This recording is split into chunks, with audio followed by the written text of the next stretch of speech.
that till tomorrow.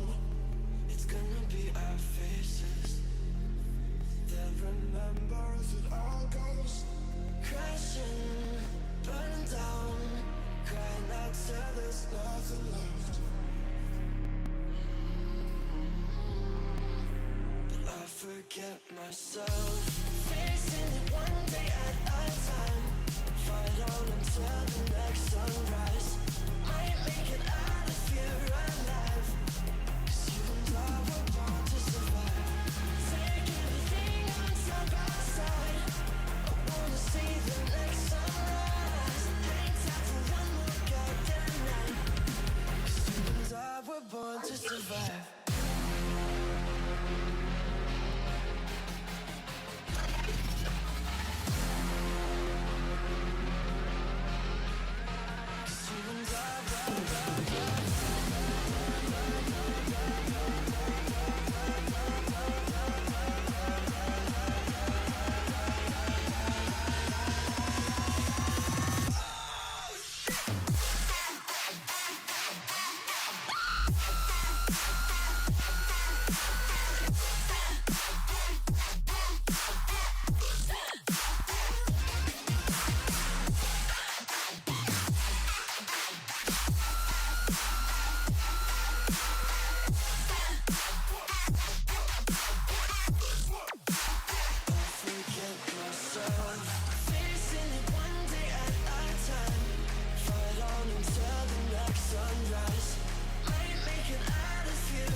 To survive.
To survive.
every time I sleep, I'm afraid of what I'll find. I'm so hard on myself, looking for answers from everyone else. But if I dig real deep, maybe I could change my mind. In the darkness, close my eyes and breathe in. Focus on the feeling, floating through the ceiling. Is the secret hiding underneath this mess of broken pieces? Someone I believe in, someone that I needed.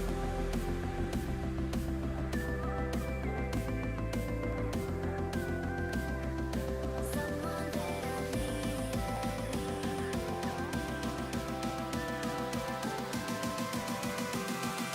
Someone that I needed.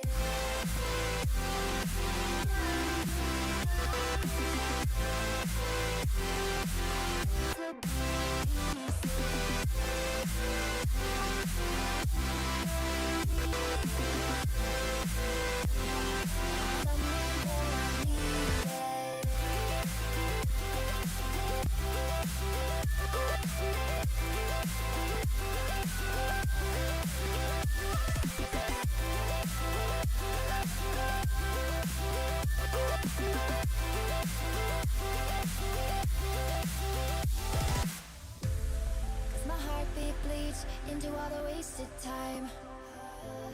And every time I sleep, I'm afraid of what I'll find. I'm so hard on myself, looking for answers from everyone else. But if I dig real deep, maybe I could change my mind. In the darkness, close my eyes and breathe in. Focus on the feeling, floating through the ceiling. Is the secret hiding underneath this mess of broken pieces? Someone I believe in, someone that I needed.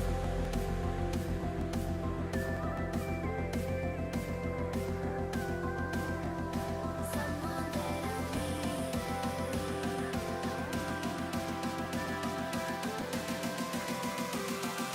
Someone that I needed.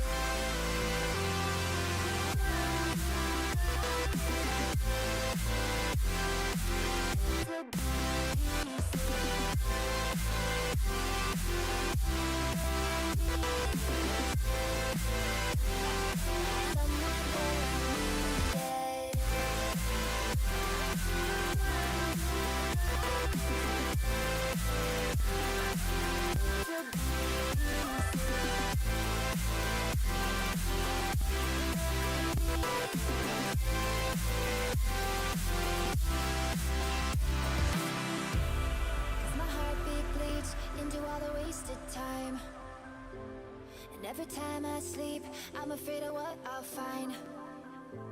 I'm so hard on myself, looking for answers from everyone else. But if I dig real deep, maybe I could change my mind.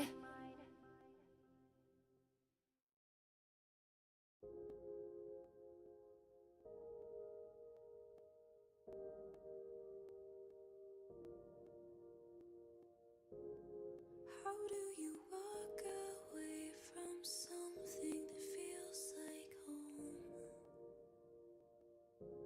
Your sanity holds on for dear life, but onwards you go.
force is strong, the tide is high.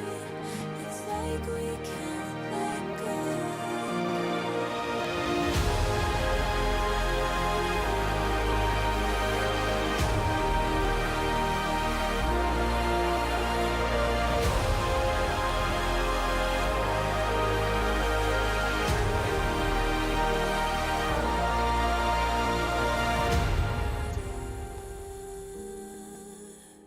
We float till we fall, pulled under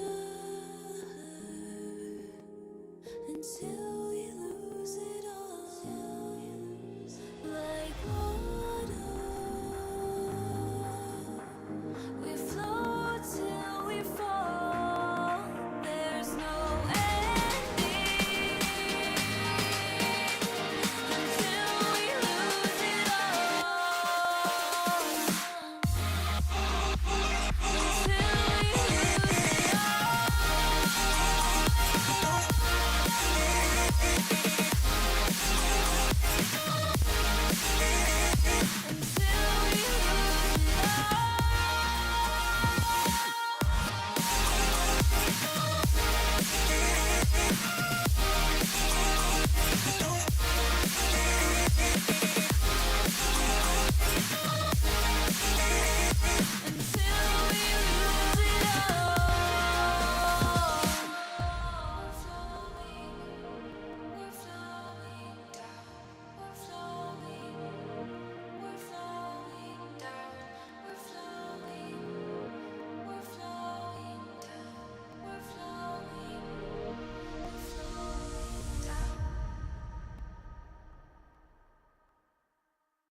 What's up, boys? How we doing today? What is good? How are you guys doing today?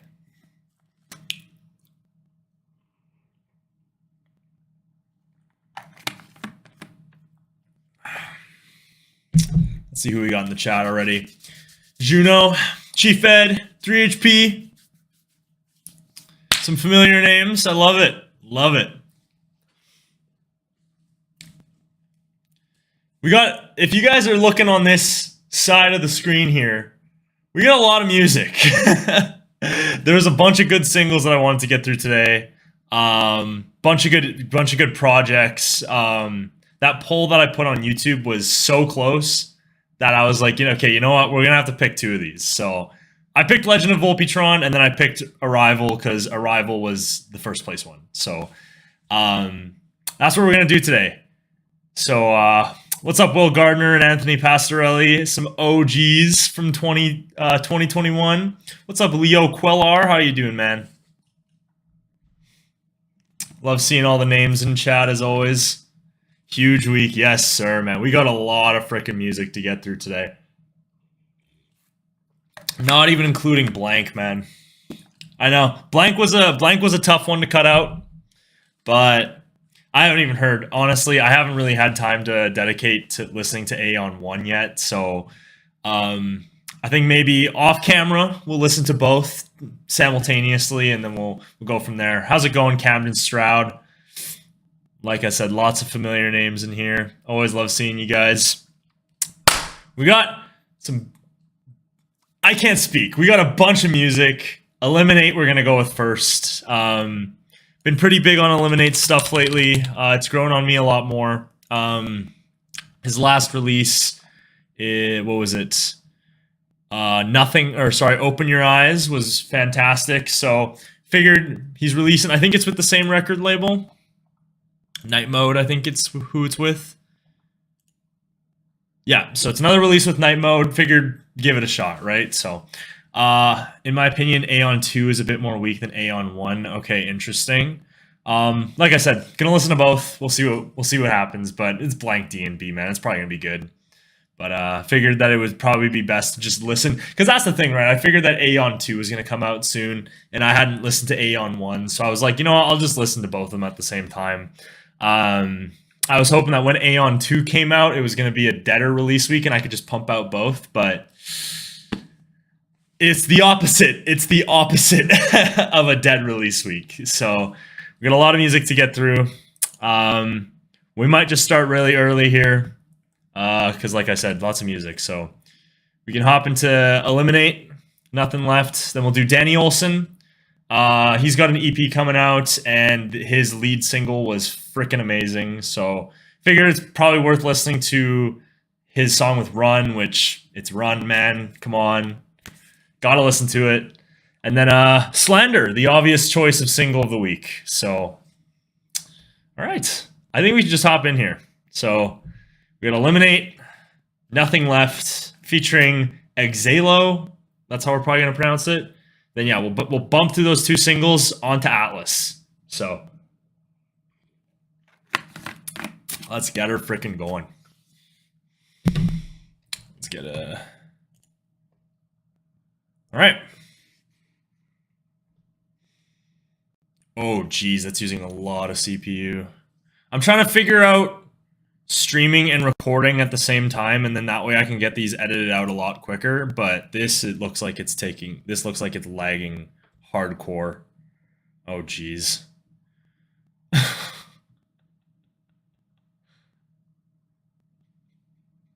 That's not good. All right, this needs to go way down.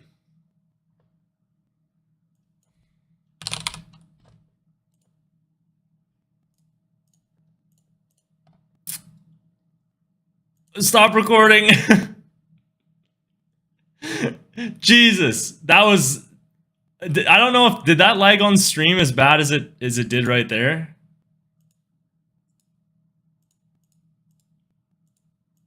Okay, it didn't look like it lagged that bad, so you guys probably have no idea what was going on there. My computer almost freaking froze. It was lagging so bad. Oh boy. My computer might not be good enough to do this.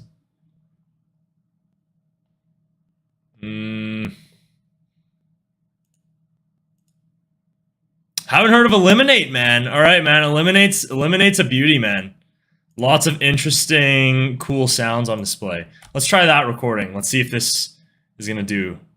If this is gonna crash my computer. That's really close to crashing my computer. Yeah, it doesn't look like there was any lag. Yeah, that's gonna crash my computer if I keep that going. Jesus Christ, man. Oh boy, let's try that. This is actually... I was hoping, you know, we'd be able to have it record in perfect quality. We're gonna have to cut the quality down because the computer is just not great. Are you doing all 3 days of North Coast or just the Saturday? I'm gonna be doing all 3. Friday is a little on the iffy side, but there's still some really great artists. And then Saturday is just messed up beyond belief.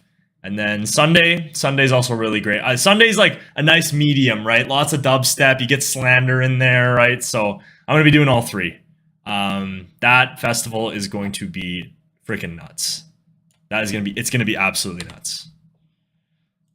But scuffed computer moment, yeah, man, fuck. Terrible computer, dude. All right, so let's try this now. Is this gonna crash my computer? Dude. That's gonna overheat if I do that. How come that's taking too long?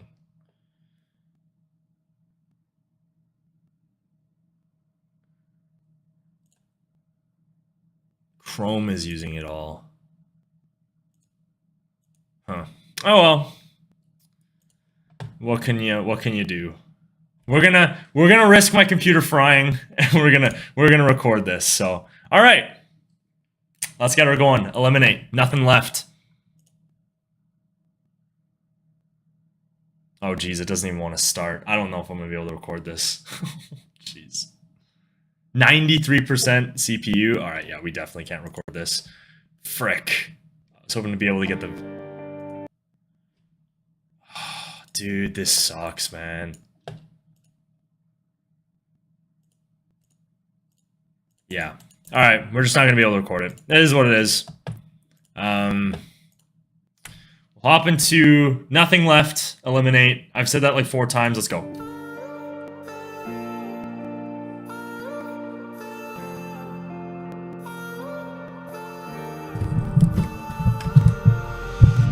You're too codependent. You hate all of my friends. Don't know how to fix it, but losing you's like taking my last breath. Kind of like a hip-hoppy sort of vocal here. Like, reminds me of kind of Post Malone. 808 drums. Ooh.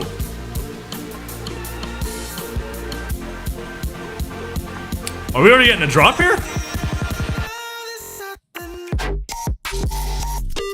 Oh.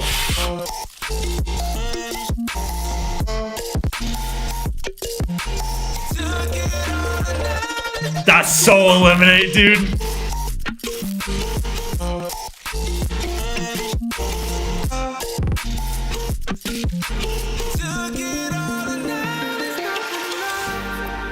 He's going a lot for that trap, but he's going a lot more for that trap sort of vibe. I kind of dig it, but I think some of his other ones have been executed a little bit better.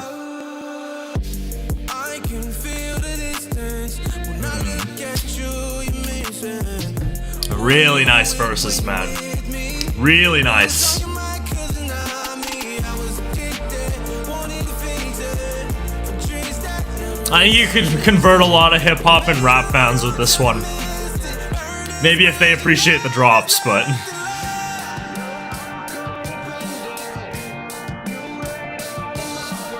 Nice. Yeah, that's just very clean.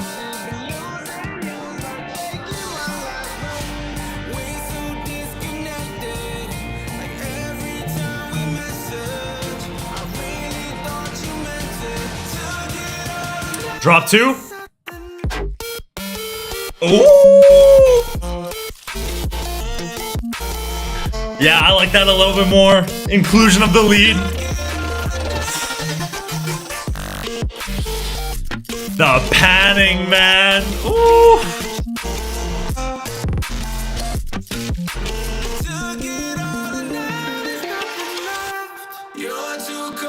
Oh, some layered vocals, some chorus effect there. I dig that.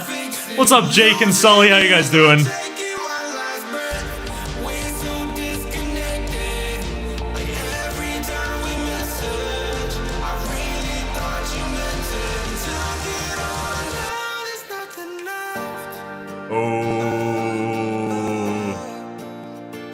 Nice little acoustic sort of outro here to close it off. I thought maybe we might have been getting like a 3rd drop there, but interesting. Interesting.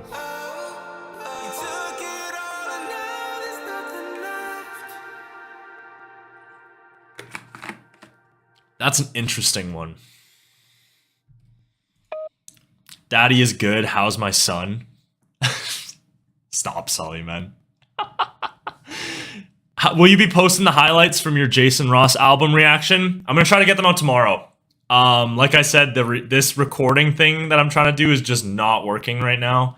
So, but I'm gonna try my hardest to get them out tomorrow, if not this weekend. Jason Ross is definitely going up on YouTube. Ray Volpe is definitely going up on YouTube. SLANDER is definitely going up on YouTube, and we'll see about Nurko. Might be a lot of editing to do this weekend, so Sully guest appearance V2. Sully can't make it in this week. The parents are home this weekend, so we can't have guests over. So yeah, dude, he won't let me.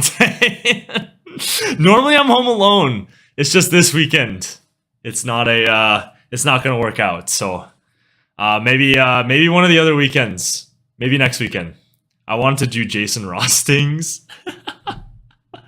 But yeah, on Eliminate, solid verses, man. Normally I'm not too crazy about that sort of hip-hoppy, Post Malone style R&B kind of, not really R&B, but just very modern hip-hop sound with the vocals. But I think it really worked with the sort of more somber, minor production there. So that definitely worked. Really great percussion and drop ideas. Drop One didn't really connect with me as much. You know, obviously Eliminate's always in there with the effects and just the really overall clean sound. But overall, man, very solid tune. Not sure if that one's going to go on YouTube, but definitely appreciate that one for sure. I think that one's just going to be a playlist ad. Eliminate's definitely grown on me, man. I remember I used to not be too crazy on... I feel like my mic is so loud. Well, let me turn this down. This seems like, from what it looks like, it looks so loud. How about that? What's up, Detroit Maniac? How you doing, man? This feels so loud.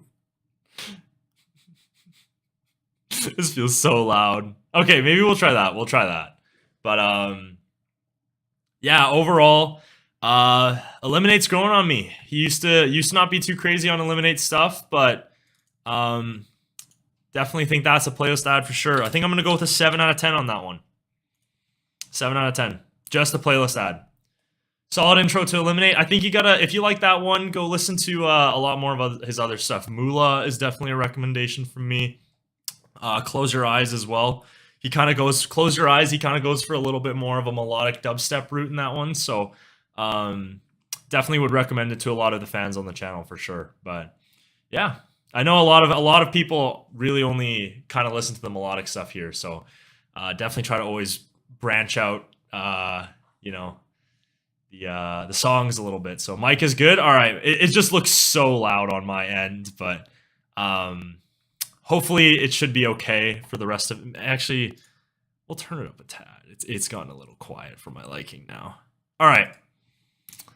Mic is good. That's good to hear though. All right. So not much to say on that one.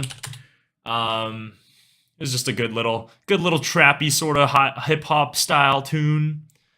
I'm gonna go with Danny Olson.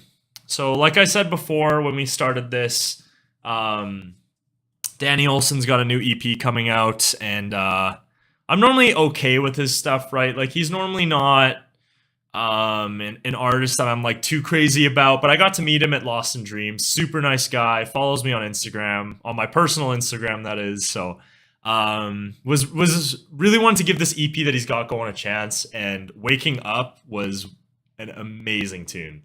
That's a solid one for sure. So I definitely want to give this EP, it's definitely got me invested into this EP, and I definitely want to feature this on the channel for sure.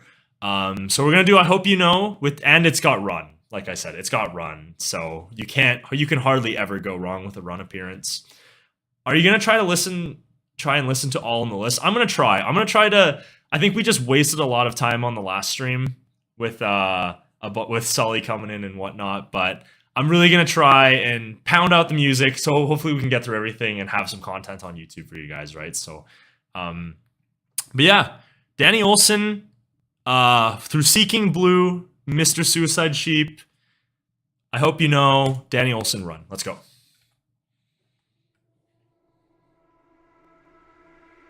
Across horizons, empty skies, all the long nights, leave you tired, I swear. Really letting the vocals breathe here. Oh, I'll be there.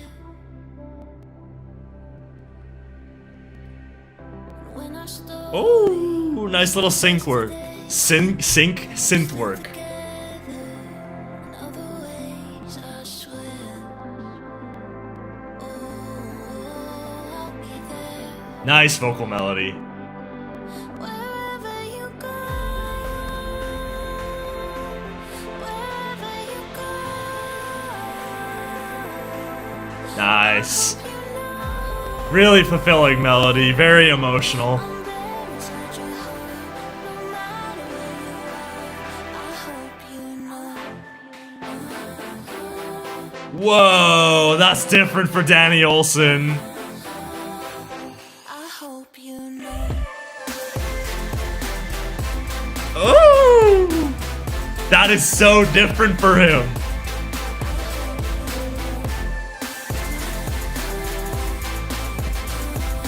Very future bassy sort of sound here. You don't have to Okay. Definitely a surprise for sure. I was kind of expecting more of a grand orchestral sound, but that's a pleasant surprise for Danny Olson for sure. It still kind of has that orchestral sound, like a very brassy, synthy sound there.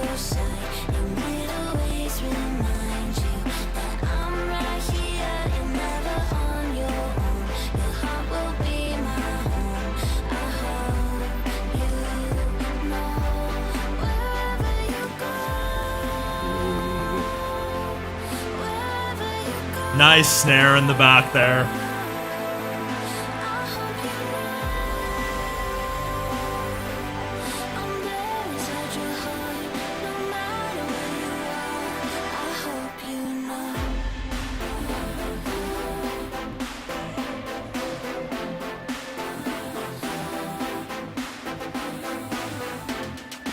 All right, let's see drop 2.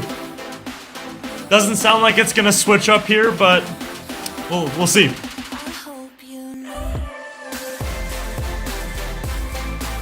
Oh, that's just so full, man. It's not even that crazy of an idea, but production quality is on point.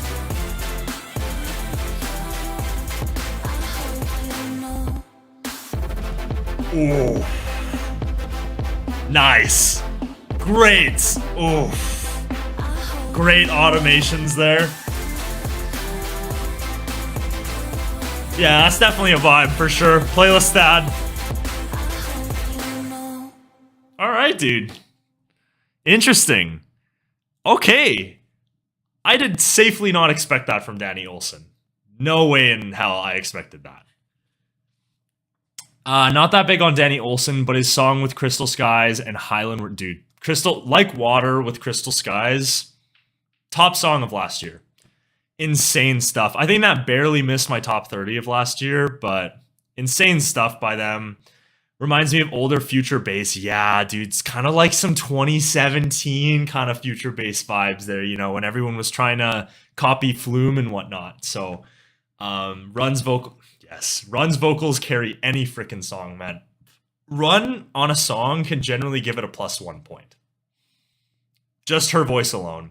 Especially, I'm looking forward to the Jason Ross one too. So, Danny keeps killing it. Absolutely, man. Absolutely. We got to meet him, man. So, 7.5 out of 10. All right. What do I want to give that? Because, like, I'm not too crazy on like the future bassy sort of sound, right? As like a whole, but I don't know, man. The drop production there was so full and it just kind of worked for me, man. It's definitely not the on the level of Waking Up. Waking Up is one of his best tunes he's ever done. But I do like it. It kind of intrigues me a lot more for the EP, like I was saying before, right? You know, there's going to be some subgenre variety on display here and whatnot, right? So I think that's pretty solid. I think I'm going to give that... Do I want to give that... I'm going to be... You know what? We're going to be indecisive. We're going to give it a 7 like the last one. I think 7... Generally, a 7 for me is a borderline playlist ad. That one I'm willing to listen to. I think has potential to be a grower, right? So 7 is generally on the cusp of the lower end of what I consider playlist ads. But 6.5 for sure. Latency is Chandler Layton. Yes, I did know that. Super excited for that one. Chandler Layton her vocals have grown on me so much. I remember when I first heard her in EDM, it was with Lonely and then One More Day. And I wasn't too big on One More Day's vocal performance at the time. And I was like, I don't know about her inclusion in EDM.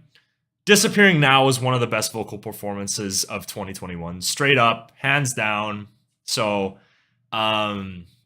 really excited to see what she does on that one. She's definitely becoming in the level of Halion and Run and Leo Collette in terms of vocalists in EDM for sure. Well executed song, 7.5 out of 8, 7.5 to 8, fair. Latency stands for latency. Yeah, I think she said that. I think I saw her say that on Instagram, something like that. It's like a play on words, which is really freaking clever. Wow, today I learned. Slow It Down is really good. Okay, is that was that one of the... Okay, that was the Chandler Layton tune. Okay. Yeah, I've heard some good things about that one so far. So, all right, but yeah, I think I'd give Danny Olson a 7 out of 10.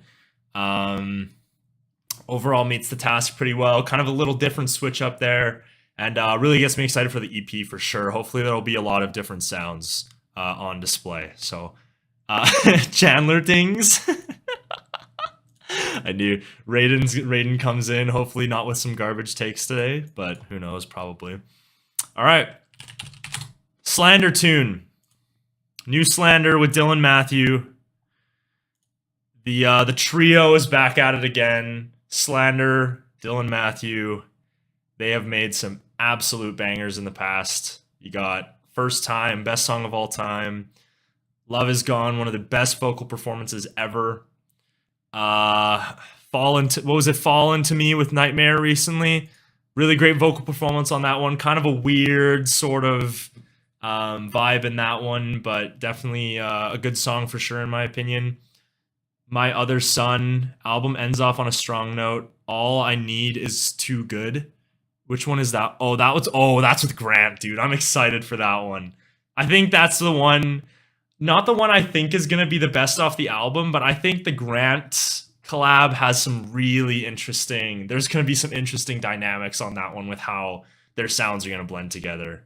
I think Far Out co-produced this Slander song. Yeah, I think I did see Juno said that before as well.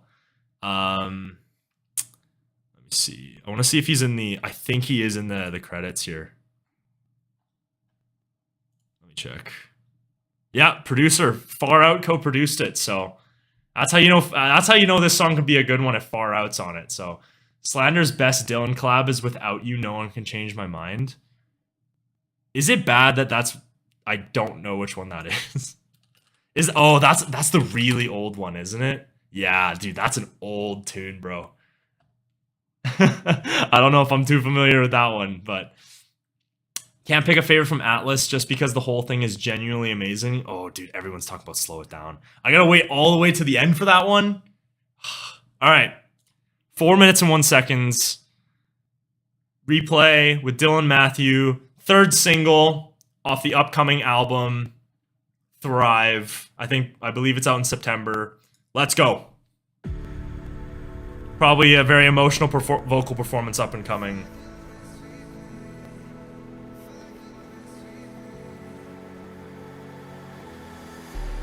Do you remember those days when we thought we had it all? Such young love, but so incapable. We lost our innocence in the back of that car.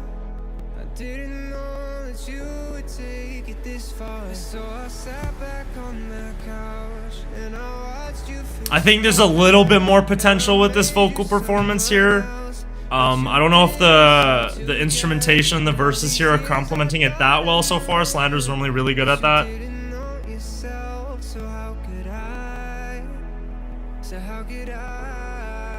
Nice.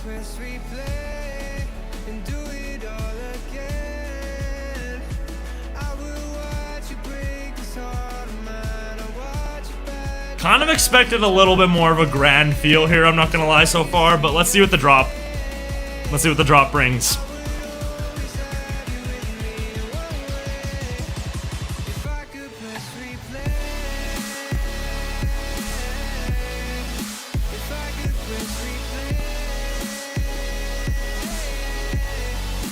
Want a little bit more there.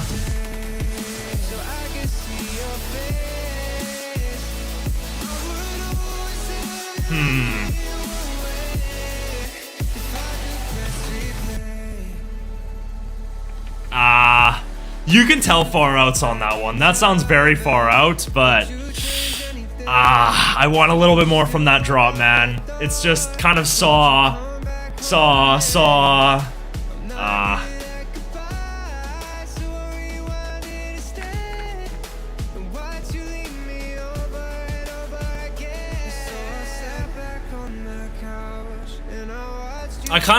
I wish Dylan Matthew had a little bit more energy, kind kind of present in this vocal performance, right? Like, his vocals are insanely talented, but like, I want some more energy, some more emotion, man. That's what you want from Slander.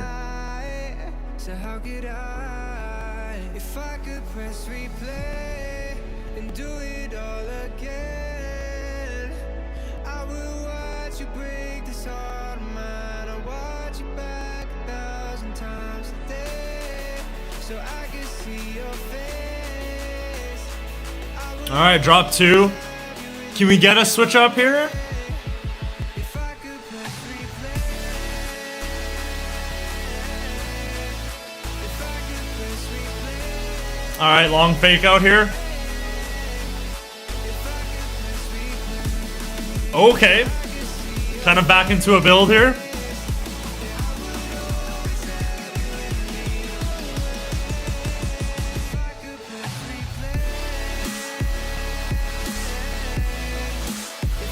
Yeah, I don't know about that, man.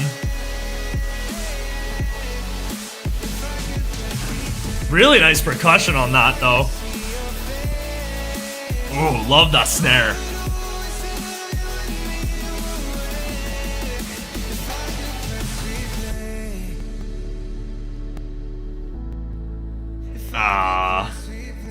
Kind of a little underwhelming, I'm not gonna lie.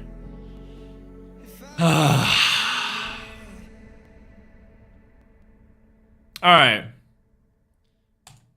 Can I start by saying that the Thrive remix pack might genuinely be one of the best remix packs ever created? Like, I know that's not really the nicest thing to say in the world, especially for what Slander does for this scene, but their vocal performances are next level.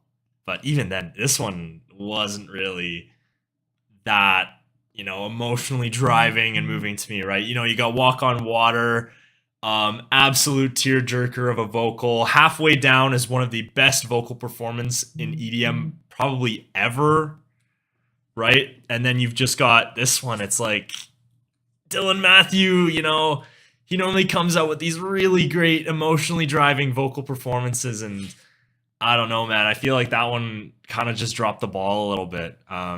Didn't really feel like anything about that one was inherently special to me, I guess, right? Like, you could hear the Far Out's presence on that drop pretty well. You know, some very orchestral, brassy leads in that drop, but just not really too much else going on to really capture my interest, right? So vocals were great. Don't know about the rest though. Yeah, I think the vocal performance was obvious. I mean, that's the thing, right? Is that, like, I can sit here and act like I'm disappointed. That's still a great vocal performance, man. You know, when Slander does like a good vocal performance, it's generally on the lower end because they get the absolute best out of their vocalists. But yeah, Slander always gets the best vocalists on the board, even when they get guys that generally aren't the absolute pinnacle of EDM vocalists. They still manage to get the best vocalist performances out of them, right? Like,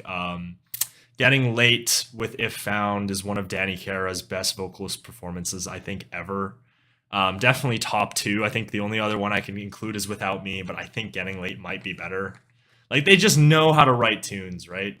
So, just does feel a little bit underwhelming in that, in terms of Slander's expectations, for sure. And then, yeah, I feel like the drop just needed a little bit more, right? You know, an ARP or maybe some more moving melodies. The melody wasn't also like too fulfilling, right? It didn't really feel like it returned. I feel like it could have, you know, been a little bit more emotionally driving. But, you know, at the end of the day, right, it's a Slander tune. You kind of, I'm not going to say that, but I think overall, if we were to rank that one, I think we're going to give that a 6 for right now. Just, I think it's definitely something I would have enjoyed a lot more in like 2018 or 2019, when the sound was a little bit more fresh. But nowadays, you know, we're really the sound is starting to get a little overdone. And at that point, you know, making a sound like that it just needs a little bit more to draw the attention, right? So but overall it's well produced and definitely has no mixing issues or anything like that, at least from first listen. But yeah, I just wish there was a little bit more there. So, but let's see if I missed anything. Man, I have the opposite take of everyone. Is that just because they invited you on stage, man, or what's going on? No, I respect the other. I respect the opposite take there. Honestly, it's not. I can see how someone would enjoy it for sure. Yeah, I would have had a lot of the other Slander tunes over this. And that's the thing, too, is that, like, I feel like there must be one on the album that, like, I feel like that one might have just been a single release because Dylan Matthew's on it. And I feel like there might be some hidden gems on that album. But I don't know. That one's an interesting one. I'll definitely... I know I said 7 is generally the low end of playlist ads, but I'm going to add that one. 6s I generally can add sometimes too, but it's really if it's like I want to just give it a chance, right? So I'm gonna add that one to the playlist, but definitely not gonna seek it out for sure. So all right, that kind of sucks because I'm seeing Slander in like less than a month, and I was really looking, and they're probably gonna play at the same time as Sudden Death, so I was like, man, you know, I get to halfway down comes out, I get to sing that vocal performance, and then they've got this new one coming out, right? And now I'm kind of stuck. I was leaning towards going to see Slander, and now it's like I kind of might want to go back to Sudden Death, right? So, Jason Ross's album was great, IMO, especially the second half. Okay, interesting. I agree, second half was much stronger. Favorite is Stay, so that's with Dia Frampton. Okay, maybe a little biased, but I still have the opinion that they're very overrated and rely on co-producers too much. That being said, their solo stuff lately, yeah, I agree with that. I think. Honestly, I'm going to be honest, I headed into this album with almost little to no expectations, and the tracks haven't been bad, right? Like, I was expecting some stuff where you'd go, oof, what is that? But it's been like halfway down is surprisingly listenable. So, I mean, the vocal performance does it alone, right? And the drops are okay, but like I said, I think I've said this before, but a good vocal performance and good verse production can really make an okay drop seem a lot better than it actually is, because you're kind of just looking forward to it, right? So, the things that a great vocal performance can do, man. So, halfway down is a special tune there for sure. So, all right, I think we're gonna get into Atlas here. We got 22 viewers. Who do you think is the co-producer, respectfully? Far Out's in the credits of that one, so he was definitely co-producing on that one for sure. But you could definitely hear Far Out's elements there, but it doesn't sound exactly like a Far Out track. Like, I don't think people could sit there and say it's ghost produced, but definitely has some Far Out elements for sure. So kind of wish that Far Out got the credit on that one. He kind of deserves some credit for sure. Love his stuff. So, all right. The highlight of the stream, Jason Ross, Atlas, the sophomore album from Jason Ross. When it comes to Atlas, the songs itself are good. I added most of the song from the album on my playlist, but overall as a whole, the album is quite weak with not much diversity. Okay, interesting. I kind of expected that from Jason Ross, right? Like, I'm kind of basing my opinion and my expectations kind of around 1000 Faces as an album, right? Like 1000 Faces was a pretty solid album, but no tracks on there were really mind-blowing outside of like One That Got Away. That one was really great. And Leave Me to Wonder's definitely grown on me a lot for sure. But yeah, I'm super excited for this. Jason Ross he's definitely elevated his sound over the past couple of years. So I'm really excited to kind of see what he does with the vocal performances now and how he's, you know, elevated his sound even further from 1000 Faces and kind of just has a project to build around, right? So, yeah, we're going to start with, we've already heard this one. We've already reacted to this one on stream, but Hate This Kind of Love. Let's listen to it just for fun. You gotta go through the whole album experience, right? So we'll get Hate This Kind of Love out of the way, and then we'll move on to Take You Home, which we've also already heard. So tired of these emotions, keeping me up at night. Just wish you could come over. I think I said this on the video too, but the chord progressions here, very nice. Also really great percussion too.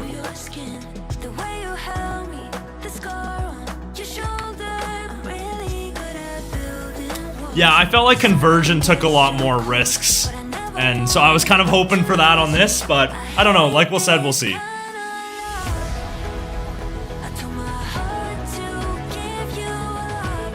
Really great chord progression.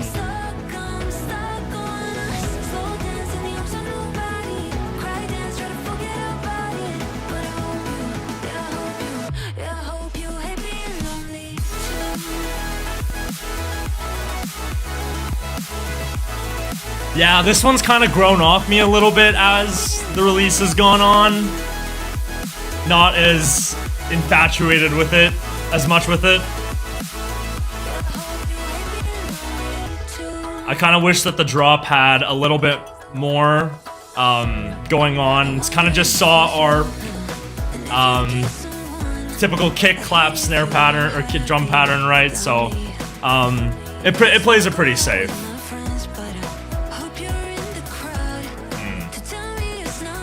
Vocal performance also isn't too bad as well. Kind of goes for more of like a poppy sort of sound.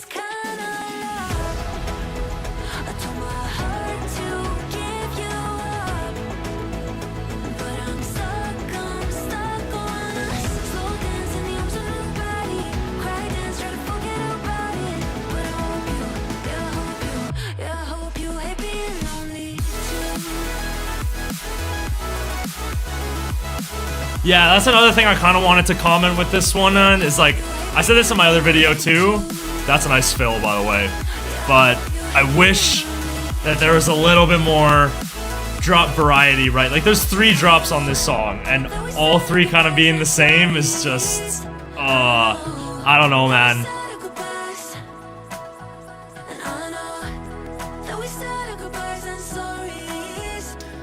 You know, like I said, the melodic bass scene is kind of becoming a little oversaturated, so doing the same 3 drops in the same song, I don't know how well that works, but...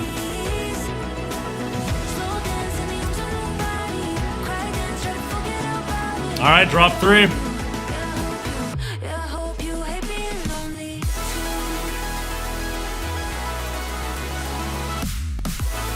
Really great percussion though.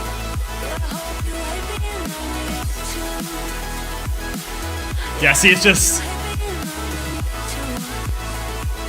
kind of the drum pattern could use a little bit more flair, especially with melodic mid-tempo, right? Normally artists aren't afraid to try some new things with the drum patterns and whatnot, right? But this outro section though, the instrumentation on display, top notch. The intro and outro alone give this song like an extra point. So yeah, Hate This Kind of Love. I don't know why it's playing Break Shit by Eliminate, but all right. Yeah, I don't know, man. It's kind of grown off of me as time has gone on. I feel like the drops, you know, not like they obviously sound nice. Like everything about Hate This Kind of Love sounds nice, right? But there's, like I've said, I haven't changed my opinion too much from the video. I find that the idea still isn't really entirely captivating, and it's one of those tracks where everything's done well, it's just nothing is like eye-catching or outside of those intros and outros, but that's like 15 seconds of the song. So yeah, overall not too much of a difference from my reaction. If you guys want to watch that one, I'll put it in the description. If you're watching this on the YouTube video, if you're watching on stream, would like it if you'd stay, obviously, but I'd say this is one of the better beautiful tracks. It's a very beautiful track for sure, man. It's just, I wish that it kind of dove into that a little bit more. I think the mid-tempo kind of BPM to it doesn't really work that well with the poppier sort of sound, and you can't really, I find that the pace of the tune kind of limits the beautiful nature that you can kind of go for, right? Versus 150, you can kind of slow it down a lot more. Needs more dynamism in the drop. I'm assuming that means like you kind of just want a little bit more of some different flair and whatnot, right? So definitely agree with that. Wish the third drop had a 4 on the floor beat pattern and being progressive house. That would have been, yeah, I think I even said that in my video. I really would have liked some sort of switch up there outside of a fake out, right? Like I know it's kind of a more of a poppy style tune, but just really wish that it had a little bit more going on there, right? So very interested in hearing your opinion on Burning Sky. I'm super pumped for that one. Halion is the best vocalist in EDM, and no matter what she does, she's on absolutely banging tunes. So super excited for that one. About the melodic dubstep scene, maybe it's just me, but the fake outs are starting to feel annoying too. Yeah, I don't have an issue with fake outs per se, but I think fake outs are kind of overdone in the idea that what artists will do is they'll have drop 1 and then they'll just do drop 2 with a fake out, kind of to make things sound a little different. And I don't have anything inherently wrong with the fake out, but normally what they do is they just take the drop synth, play it without percussion, and then, you know, make it like 4 bars or whatever, or something like, not 4 bars, that's a long ass fake out, but there's not a lot of variety going on with the fake outs, right? And I feel like it's just placed onto, I feel like a lot of artists just use that as a way to kind of switch up the drops a little bit without adding too much, but still love the fake out. When it's done well, it's done really freaking well. Especially like one example I can think of is Without Me by Midas, when the drop melody switches up a little bit and it kind of gives you it just feels a little different, right? So definitely love the inclusions of that. The use of filters and fake outs is another one I really enjoy. So overall still enjoy the use of fake outs, but I definitely see what you mean there for sure. Really fun listen. Yeah, it's definitely a fun listen for sure. Like more of like a poppier style listen and whatnot. But like I said, it just feels like it needs a little bit more. If you were aware of Jason Ross as a melodic listener and heard this without knowing who produced it, would you think it was Jason Ross? That's a really good question. And Jason Ross is one of those artists where I don't really hear sort of a Jason Ross influence. I can hear it a lot in the verses, right? Like generally he goes for a lot more organic, and a more organic piano chord driven sound in the verses. But drops wise, it's kind of difficult to really tell his sound per se. I don't have a problem with that. You know, he makes trance as well, so I don't really have a problem with him not really having carved out a melodic sound, because he makes 2 subgenres, but definitely I don't think that there's like a signature sort of sound that he brings to the table for sure. Slow It Down has the best fake out I've ever heard. Interesting. Okay, interested to hear that one. Trifecta album carrying this year. That's going to be the best. Hit that Trifecta 7 Lions album is going to be next level. That's going to be next level for sure. Grant collab, sick one. So excited for the Grant collab. All right, Slow It Down has the best drop. I'm super pumped for that one. But all right, I've been going on way too long. Hate This Kind of Love. I'm going to drop it from, I gave it a 7.5 in my video. It's kind of fell down to a 7 for me now. Yeah, just not too crazy about it overall. So Take You Home, on the other hand, excited to listen to this one again. Find any excuse to hear this one. Like a satellite in the dark. Gorgeous vocal performance by Dia Frampton. I can find you with Great verse production. wherever you go. Really sounds like it's a very 50-50 collab too between Midas and Jason Ross for sure. Sleep and get lost in your dreams. You can reach out and hold on to me.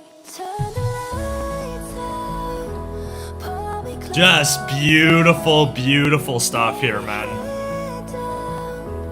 I'm a shoulder. If you drift too far Just amazing piano work. So good, man. on lonely roads, I'll take you home. I get goosebumps every time I hear that, man.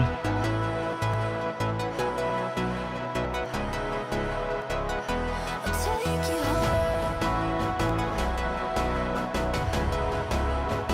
It is a very long build up, but it just works, man. Because the drop's so massive that it just works, man. And then this melody here, so euphoric. I'll take you home.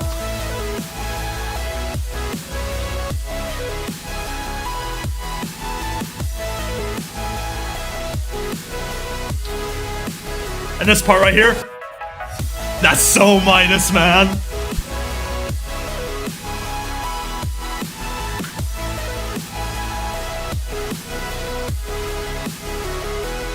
So fucking good. So good. The Midas melodies carry that drop so hard.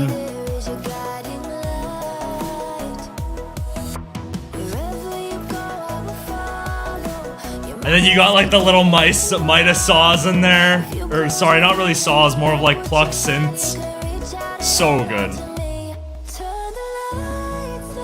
Kind of dives more into this delicate sound again. Just an absolute masterpiece, man.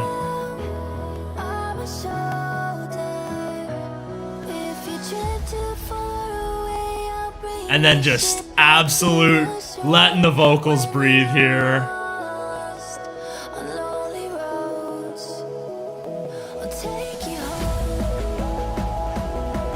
I love that filtered, the main drop melody filtered in the build-up. So fucking good.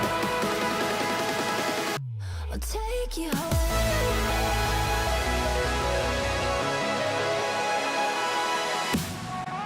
Oh no! My headphones disconnected. I was going too hard. No. You prick. Can't wait to see that one in the when the chat catches up to that. All right, I think we're back. I went too hard to that one. The headphones got disconnected. We'll listen to the fake out again. And then act like nothing happened on the video. Oh, did it do it again? Oh, we're having technical difficulties on the stream here. Device not found. Oh no. This constantly happens all the time. When you have, pro tip, when you have a broken headphone jack, I think it's just time to get new headphones instead of just constantly praying that it's gonna work. You know what, fuck it. I think we'll include that in the video. Why not? The power of video editing. Absolutely. Jason Ross played it super safe. All right.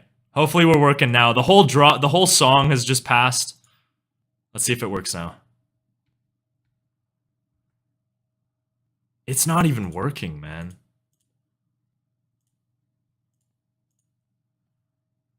All right, we're back.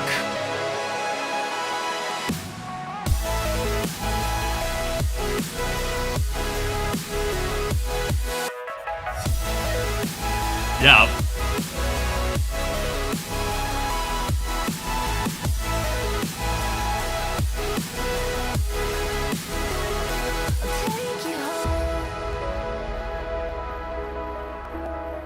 It's really nice, pretty sort of outro here to close things off. I'll take you home. Love that. All right, we're gonna stop there. Nothing happened. What do you mean nothing happened? Was nothing playing while? Oh, we're having technical difficulties. If it works now.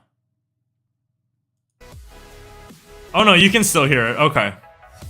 We could probably turn the audio up too. All right. What are we gonna say? Let's see what comments I missed. There was a lot of comments during that song. Nothing beats hearing this one live. That was so sick to hear live, man. That was so sick. Not to take you home that much, really. You can literally hear your reaction on the first time you reacted. Dude, that first reaction was so good, man. It was such a good song on first listen because you can hear Jason Ross and Midas. It's a 50-50 collab, man. Verses are heavily driven kind of by like you got the Jason Ross saws in there with like the Midas lead. Perfect. It's absolutely perfect. Yeah, and then a lot of these comments were just about the sound, the sound cutting out. But wasn't really a Midas fan, but his sound, dude, you got to be a Midas fan if you're not a Midas fan already. That's a must. Midas is unreal. But yeah, on Take You Home, another one that hasn't really changed much since the video. It's still a fantastic song. Verses just absolutely work. Really great chord progressions with the keys. It's very piano forward, lets the vocals breathe a little bit, and with diaphragm vocals, you get good stuff every time, right? So, and then, you know, like I said before, very 50-50 in the drops. You can hear Midas's lead melody that kind of takes over with some Jason Ross saws in there. It's just what you can expect. It's exactly what you expected for the song to be when you saw that the two were collabing, and it lived up to its expectations for sure. So, like I said, did a video on it, so there's not much really different to say. Nothing has really changed in my eyes or anything like that. I think unlike Hate This Kind of Love though, I think I gave that a 9 in the video. That's still a 9. Still a 9. Love that song. I find excuses to listen to that all the time. So yeah. All right. The Grant collab. This is the one I was like the most excited for, in the idea that I think it's going to be really unique, right? Like, I just don't know. When I saw Jason Ross and Grant collaborated, I was like, that's such an interesting collaboration that I really wanted to hear that, right? So this is one of the ones I've been hyped up the most for. So really interested to see how their sounds kind of blend a little bit, what they're going to go with. And yeah, let's get into All I Need. That's already Grant. Yeah. Okay. Very Grant in this intro so far. One more season till it gets a little warm. Ooh. Dude, you can hear Grant's influence on that. That's so good. So I'm soaking up all of the morning light, standing under the raining sky. It's kind of weird because it's like more of like an emotional vocal performance, but like just Grant makes it sound fun. Yeah, awesome vocal melody. That hits home. Ooh, that is really good.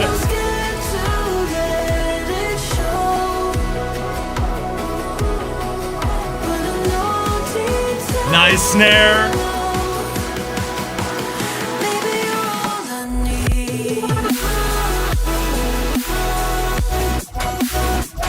Ooh, nice. I love that part right there.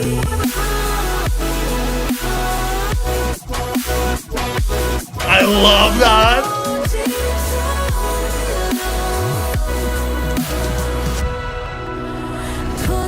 Oh, nice. It kind of plays a little bit of a safer kind of sound in the first half of the drops, and it goes bana to bana. Love that. Love that. It sounds very 50-50 between Jason Ross and Grant too. I love that. Although these verses sound very Grant.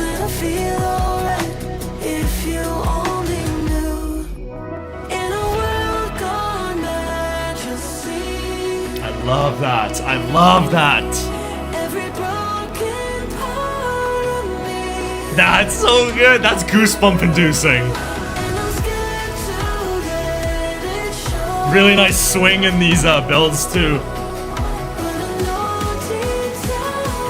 All right, drop 2. Let's see what we get.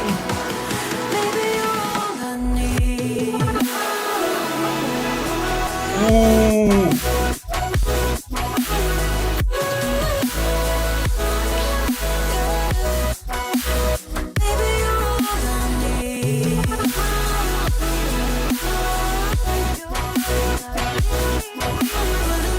that's so good. That.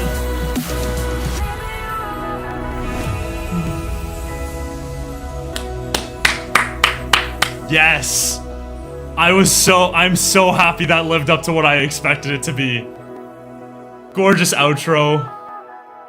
Yes, dude. Yes. Yes. That is exactly what I wanted. Okay, I know this is probably going to sound like a critique, but it's not. That's exactly what I wanted that collab. It's exactly what I thought that collab was going to sound like. Absolutely delivered, man. That absolutely delivered. Oh, that gets me excited. That gets me excited for that. Ooh, that's a playlist ad. Man, that's so fun. Grant is so talented, man. I know I started just getting into Grant a little bit more recently with some of his newer stuff in 2021, but my God, man, that's a fun little tune there. You know, and kind of like in the first part of the drops, it kind of plays it a little bit safe, and I was like, oh, okay, maybe it might just be like a little, you know, future bassy style sound, but I was like, dude, Grant's gonna switch something up, and then sure enough, he gets like the little start and stop action there. Oh, that felt so good. You know, you had like the warmer saws, and then you kind of had like the moving lead that played throughout the drop too. The synergy on that was just so well done. And then the verses, dude, you had like very Grant forward, lots of, you know, bubbly, swingy little percussions and whatnot, and fun little sound effects littered throughout. So, dude, that absolutely delivered, man. And a great vocal performance to add on top of that too. Is that better than Take You Home? Is that better than Take You Home? Oh, that's a hard one, man. That's definitely a 9+. That's definitely a 9+.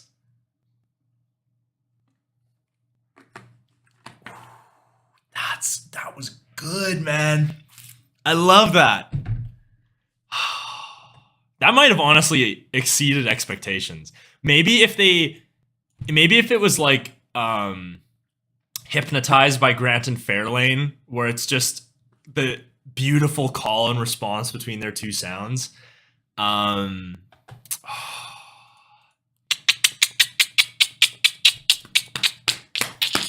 have not heard Dead Man Walking by Grant and Ellis, and I'm gonna go listen to that once this is done, because I need to start listening to more Grant, man.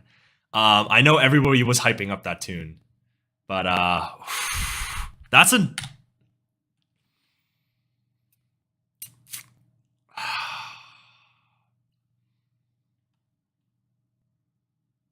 that's a hard one. You know what? We're going to go with a 9.15. Those are very close, but that one was just fun, man.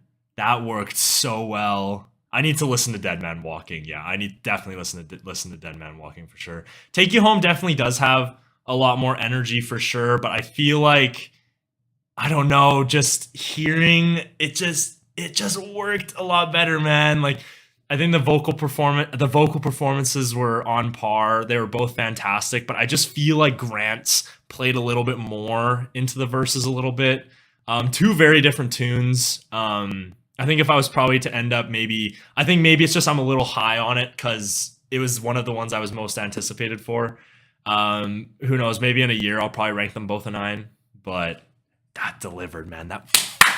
Yes, dude. I'm so stoked about that. I need to listen to more Grant. Straight up, I need to listen to more Grant. About on the same level, yeah, I think I'd agree with that. I think they're very close, two very quality tunes. I don't give a lot of 9+s. Generally, when I'm listening to a lot of melodic bass and melodic dubstep, I generally stick around the 6 to 7.5 range for most tunes. But once you can reach that 9+, man, you've created something special. So that's an awesome tune. Super unique, super creative. Love everything Grant does. So, all right. Stay featuring Dia Frampton. I think someone said that the fake out on this one was really great, so I'm interested for that. But let's see. Let's see if we can get some different sounds here.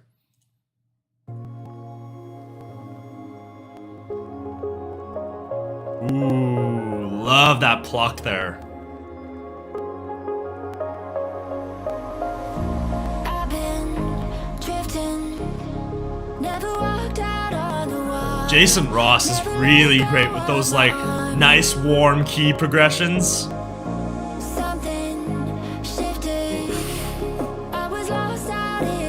Fantastic first production here.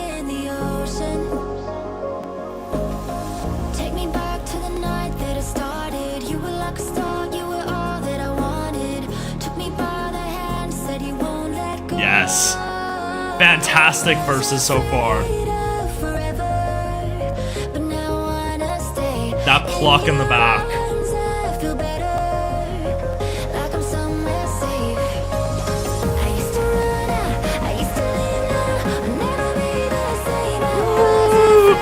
Alright, where are we going?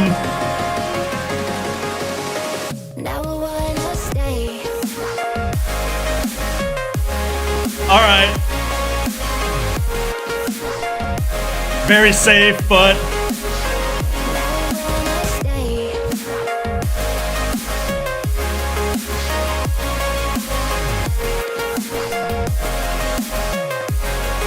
kind of like the little start-stop there with the saws and the drop towards that later half. Yeah, I mean, you can kind of expect that, right? The album tracks were going to be a little safer, but that's a great... I love that. I love that so far. That's fantastic. Especially because of the verses.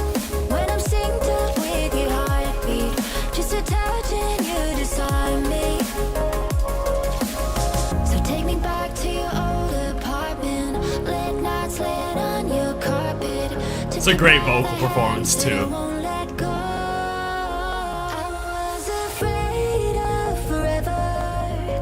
That pluck adds so much. I can't emphasize that enough. That takes this song like an extra point for sure.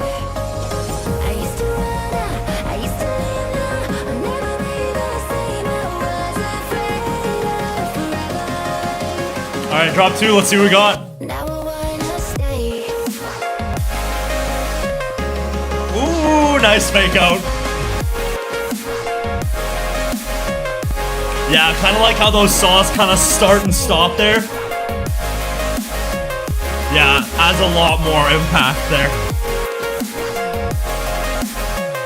Yeah. Ooh, nice little Last Heroes-esque outro here.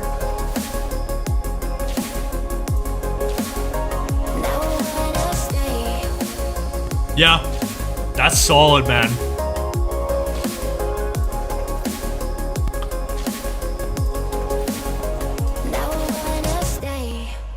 Love that. Love that. All right. That's good, man. That, you know what? I kind of expected when I saw that one, it was like solo Jason Ross, another Dia Frampton tune. I was like, this one's probably going to be a little bit more of a safer tune on the album, but dude, that's pretty good. In terms of the drop was pretty safe, you know, generally just some saws and whatnot, but I think for a safe sound, it did a lot to switch things up and make it cool, right? You know, some stutteriness in the saws a little bit, and then you got that fucking pluck that played through it, man. That was so good. That added so much. Whoever, when he decided to come up with that, genius moment. Absolutely genius moment for him. But yeah, man, not too much to say on that one. Really great vocal performance. You can always come to expect that from Dia Frampton. And yeah, everything just worked really well on that tune for sure. And like I said, you know, in terms of how, you know, safer style tunes, safer albums, tracks and whatnot, it really did enough to kind of make things a little bit more interesting, right? So definitely got to give Jason Ross props for that one. Album tracks generally can be like that sometimes, and I definitely do think he did enough to make things interesting and switch things up, right? So let's see some comments here. What would you say Dia to Jason is like? Dude, they work together so much. I think Dia Frampton and Jason Ross is like, who's a duo that always works together? Maybe like Last Heroes and Run. Like Jason Ross and Dia Frampton tunes are generally some of the best ones that he's done. Like Someone That I Needed is an absolute slapper, man. They work together a lot, but when they work together, it's really great. So that playlist ad for sure stays a playlist ad. Pluck gives a track that reminds me of his trance tracks. It's really great to hear. Yeah, I think so. I think that definitely gives it I don't know necessarily like a trancey style vibe, but it just adds a little bit of flavor to it and makes things kind of a little interesting, right? So another 9 out of 10, still my fave. Halion and Amity works together so much as well. That's a good one. 7 Lions and Light, 7 Lions and Fiora. Yeah, that's a really great one. Really excited for the 7 Lions and Lights collaboration that's going to come out on that album. Elenium and Said the Sky. Yeah, they work together all the time, man. Some really great duos. Maybe William Black and Rory. That's another good one. But yeah, in terms of stay, what do I want to give that? You know, that's probably like an 8.25. Does it really well? Maybe more like an 8. You know,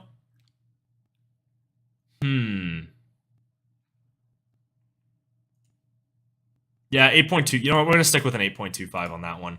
Like I said, it does enough to kind of spice things up and make things interesting for one of those safer style album tracks. So definitely got to dig that. Yeah, that's stay. So what do we got next? Emptied Out.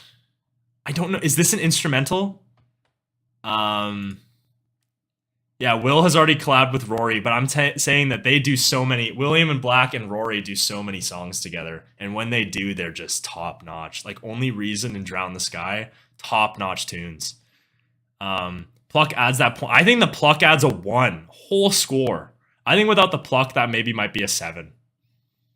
Give the track an 8. Give it an 8. Yeah, I think generally around that 8 range is pretty good, right? Like I don't think there's a couple things in that tune. The Pluck is like extraordinary addition to the tune. But yeah. All right, Emptied Out. There is a vocalist. Okay, interesting. I don't know who the vocalist is. Oh. Love that instrumentation there. I don't know who that is, yeah. Elizabeth Rose, okay. Very unique here. Love that.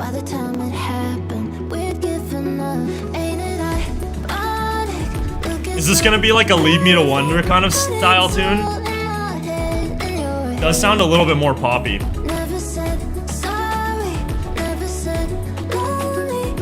Percussion's kind of picking up.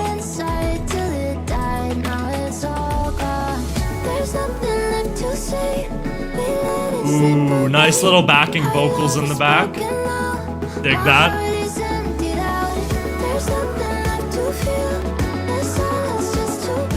Yeah, bubbly's a great word to describe that. Let's see drop 1. Ooh.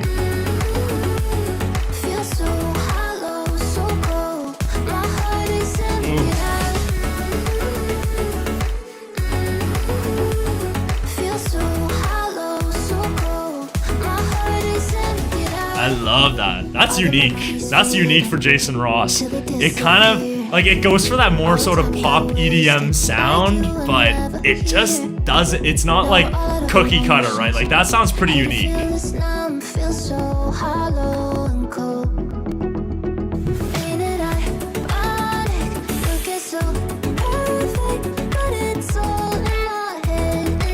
Oh, and then that start and stop there.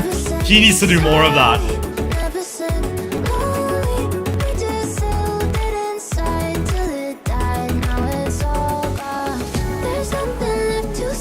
Backing vocal again, love that.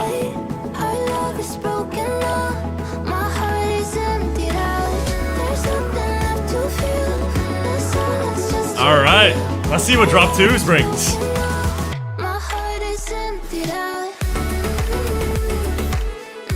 Yes, dude.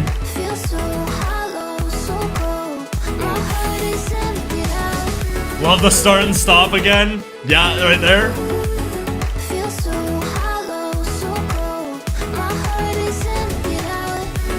That's fun. That's really fun. Oh, and just the mix sounds so clean. Yeah. Really great work there. Really great work. That's the kind of stuff that I really like to hear on albums, right? Because, you know, the album tracks you can kind of expect, like I said, but with Stay, you can kind of expect that they're going to be toned down. They're not going to be as grand. They're not going to be, there's probably going to be one huge grand song that they're going to use to submit to editorial playlists and whatnot, right? But that's a fun little unique take. I wasn't expecting something like that. So definitely dig that for sure. Not sure why the vocalist isn't tagged. Maybe they're just, let's see. Yeah, we don't even get credits on my streaming platform. So, yeah, I dig that, man. That's a fun little kind of poppier EDM style sound. I really dig that. It's got some unique elements. Really great vocal work in the drops and the, I don't even know what instrument that was, but I kept doing this to it. And it was a really great sound on display there. Kind of sounded, definitely, it sounded very like a foreign instrument. And he did that on Leave Me to Wonder too. So just a really great kind of deviation from the main sound of the album that I, you know, came to expect that it was going to be like melodic dubstep, right? But that's a really great switch up. Love that for the album for sure. Let's read some comments here. Would you call it pop trance? It kind of does have like a little bit of a trancier style sound, I guess. I don't know if I'd really put the word trance in it, but it definitely has like trance elements for sure. I think that might just be Jason Ross's sort of style blending in. What's up, L Galaxy? How you doing, man? Just finished the Jason Ross album. Well, love to have you here, man. We're about halfway through, so feels more like synth pop, run solo stuff. Yeah, I definitely agree with that. Pretty glad the Jason Ross album isn't just melodic dubstep spam. I agree with that so far. It's been some very unique takes on the on you know, it's been 4 kind of melodic, even dude. No, the Grand Collab wasn't really melodic dubstep. It's been Stay was melodic dubstep. Take You Home was like melodic dubstep, but it was kind of, you know, it had that Midas flair to it, and then Hate This Kind of Love was just melodic dubstep, right? But definitely has been a unique experience so far. I think my expectations have I think it's definitely been a more enjoyable listen than 1,000 Faces so far, which is a great sign. I think he's definitely elevated his sound there for sure. The vocalist is Cassandra Stolberg. I am not sure who that is, so that might be a new name in the scene for sure. Who labeled this guy a critic? Are you talking about me? I don't know what you're saying, man, but yeah. I know we are halfway, but I'm excited for you to hear the Ray Volpe. I'm stoked for Ray Volpe, man. That's gonna be a fun one. He's gonna freaking blow up. I get to see him live. It's gonna be a free show in my city, so I'm super pumped for that. We normally don't get any big artists here, and Ray Volpe's coming with Sultan, so I'll take it, man. Super pumped for that one. Fun and re-listenable album. Yeah, I think a lot of these take songs have re-listenable value for sure. All I Need, definitely the most for sure. That I still can't get over that one. That was fantastic. Emptied Out was definitely better than Atlas is definitely a step up from 1,000 Faces so far. I've seen several reactions first time live. I don't know what that means. Sorry, I'm kind of lost what you're saying there, but Stolberg's a writer. Okay, that could make sense. Kind of just like one of those songwriters in the EDM sphere that kind of just makes their way onto a tune. That could definitely make sense. But Emptied Out, definitely better than Hate This Kind of Love so far. I think we're gonna go with a 7.25. Generally a poppier style EDM tune like that would kind of range from that 6.5 to 7 range, maybe even a 6. And potentially lower, depending on how generic it is. But that was really unique for pop EDM. So 7.25 for sure. I think it definitely brought a lot of unique, interesting flavors and stuff. We got 31 views. I freaking love you guys, man. This is the most views I think we've ever had on stream. And we did 7 Lions and Millennium last week. That's insane. Absolutely love you guys for tuning in, man. Apologies. Cassandra was the writer. Clara May. Sounds kind of familiar. Okay, hold up. Is it Clara May? What's Clara May on? Feel like that's a name I've seen on tracks before. Felix Yen. Headhunters. Okay, interesting. Vanek. Steve Void. Okay, kind of more in that houseier, poppier. You know, that actually works. That makes a lot of sense if that's her on the song, because generally it seems like from the artists that she's collaborated with, it seems like she's into that sort of poppier, housey kind of feel. So, oh, of course, the moment I said that, we had a bunch of people leave. We had 5 people leave after I said you guys are awesome. I don't know. But this is the first time I'm here live. Love to have you, man. Absolutely love your presence on stream. Love seeing you in the comments. Was on Unique by Headhunters and Conroe. Okay, yeah. It's a familiar name. I was going to say, I've definitely seen that name in EDM before too. So, all right. We're going to go to a familiar one here in Ghost Town. I didn't do a video on this one, but I've heard it enough times to kind of give a take on it for sure. So.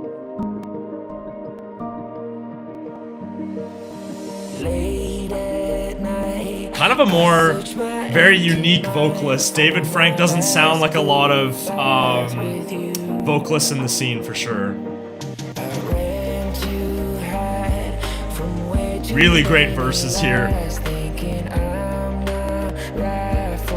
Kind of let the vocals breathe, which I really enjoy, because it's a great vocal performance. Now I'm too old to give her down. It's too late for going back now. This chorus here too, solid. Somehow I'm the king of this ghost town. Kinda feels like my home now, right here in the nowhere. I run down these empty streets of this ghost town. You can kind of hear, I like the lead that kind of creeps up during the build-up.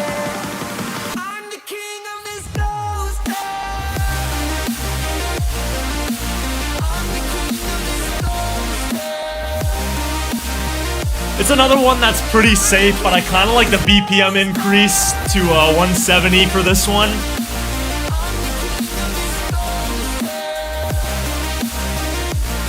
Yeah, plays it pretty safe there on the drop for sure. One of the, I was kind of surprised that one was a single release, because it definitely does kind of feel a lot more like an album track there. But overall, pretty good, man. But I did see someone, I don't remember who said this, on Twitter. They said that this song would fit really well if it had a second D and B drop. At 170 BPM, that is a missed opportunity. If this song had if this song had a D and B second drop, that'd probably be like an 8.5.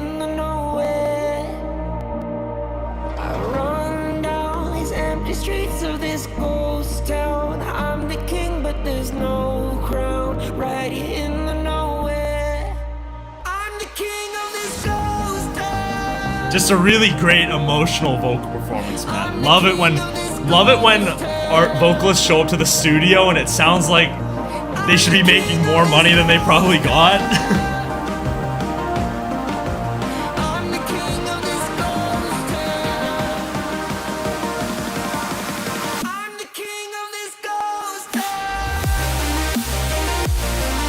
Yep. Overall, like I said, plays it pretty safe, but very solid sound.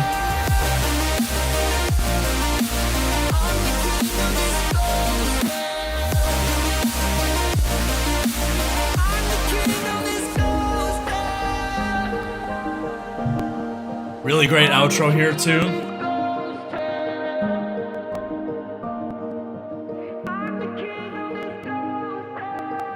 Like it how the vocals kind of filter out there. Yeah. Really great tune there. Guess I've never given my thoughts really on that one. Yeah, it kind of just feels really great vocal performance. The verse production kind of is pretty minimalistic there, lets the vocals breathe for sure. Really, and yeah, the vocal performance has a ton of emotion behind it. Like David Frank showed up to the studio and delivered a banger, so good on him for doing that. But yeah, it feels, the drops feel, I wish there was a little bit more kind of in the drops, right? It just feels very soft forward, not a ton of melodies moving around and whatnot. It does kind of have that start and stop feel that I really like that Jason Ross does, but so excuse me, would have loved to see a D&B switch up on that, man. That would have made that song top notch. You know, you've got a 170 style BPM melodic dubstep tune, man. If you add D&B into that, you've got a freaking banger, man. That switch up will never get old. So would have loved to see that for the second drop. Would have made things really interesting for sure. You could have kind of had like a D&B first half, you know, kind of do a fake out filter into just the normal melodic dubstep. That would have been fantastic. But overall, it's a pretty solid song. Not one of my favorites off the album, at least so far. A lot of these album tracks have really broke my expectations. But I think I'd give Ghost Town about maybe I think I'd put it on par with Emptied Out. I think I'd give that a 7.25 out of 10. Overall, just definitely, yeah, like just definitely wish it had a little bit more going on in that drop, right? So get ready for some progressive house and Burning Sky. I had a feeling that Jason Ross was gonna do some trancey style stuff with Halion. I could have predicted that from a mile away. So Burning Sky, let's get into it, man. This is the one I was probably the most hyped for, because when you got Halion on a song, her presence alone makes songs. So let's go with Burning Sky. Let's see what's up.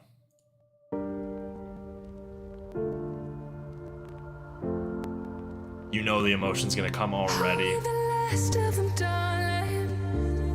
If we were, I wouldn't mind. Are we the last of the ones with the stars in our eyes? Oh, are we the last of them, darling?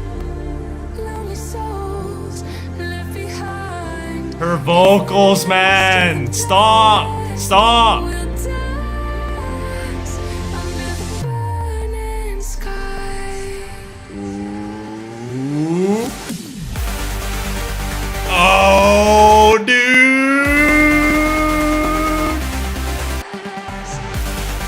Yes, we got some trance, Jason Ross, man. Some progressive trance.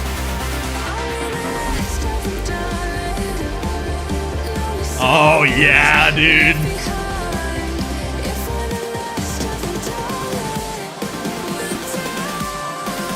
Let's go, drop one.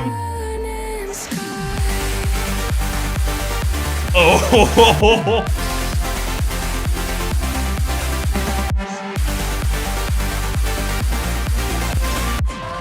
Oh, yes, dude. Very trance-like.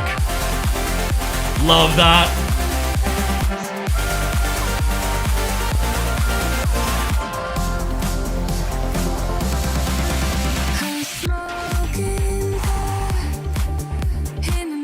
Yes, dude.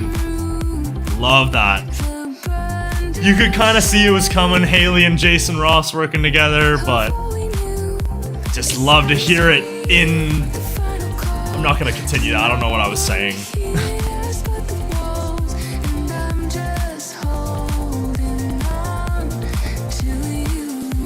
Oh, her vocals, man. They're so good.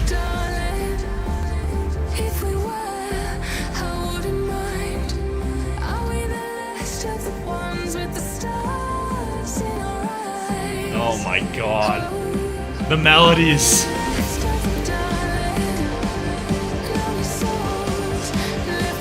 I would like it if we could maybe get a halftime switch up here, but wouldn't be too upset with progressive trance again.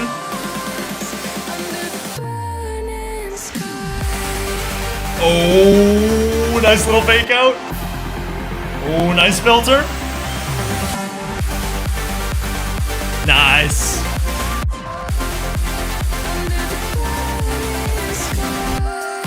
Yes. Love those fills.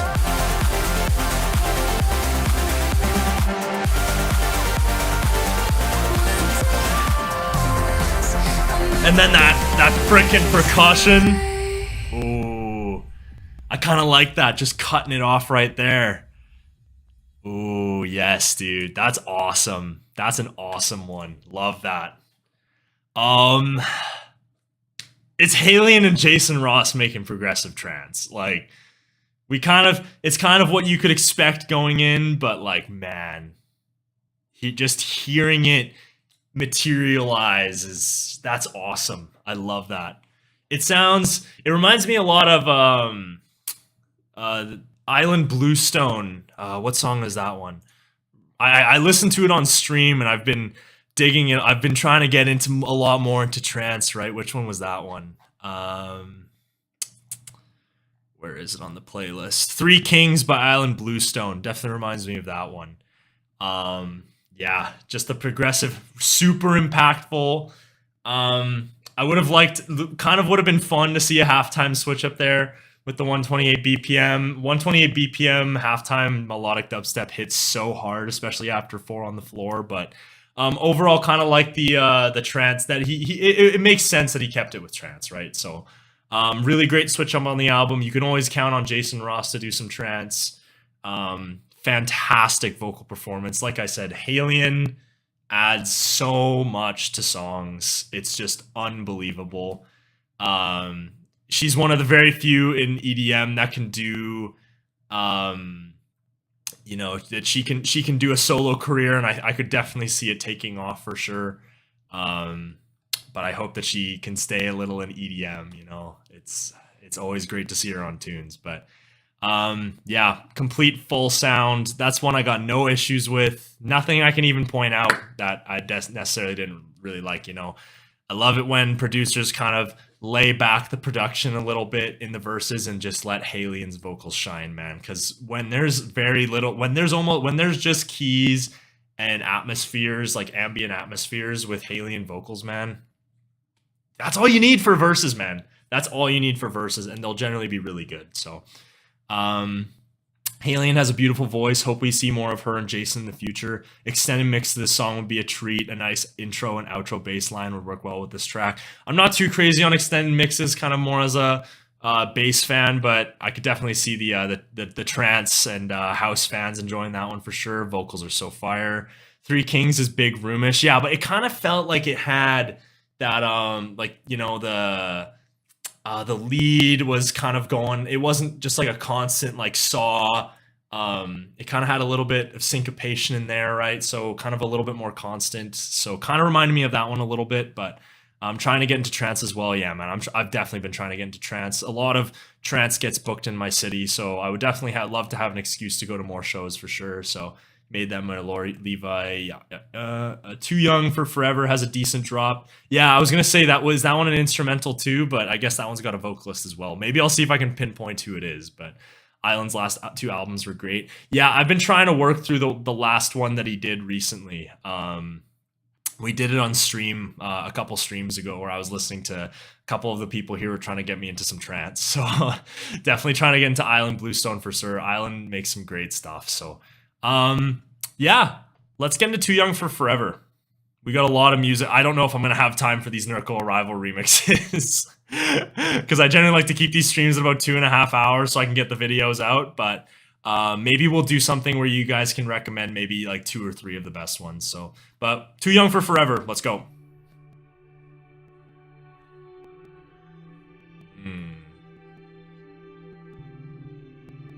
Very atmospheric here so far. I wonder will you think of me when you leave this hall. Love the inclusion of the acoustic guitar there. Always sucker for acoustic guitar. I wonder will I reminisce on nights like this, driving fast like reckless kids, falling in love. Vocal performance feels a little fast, if I was gonna say.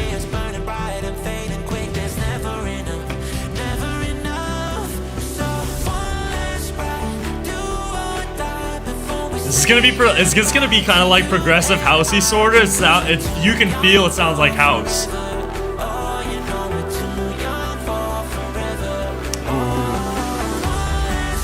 Yeah, this is gonna be progressive house.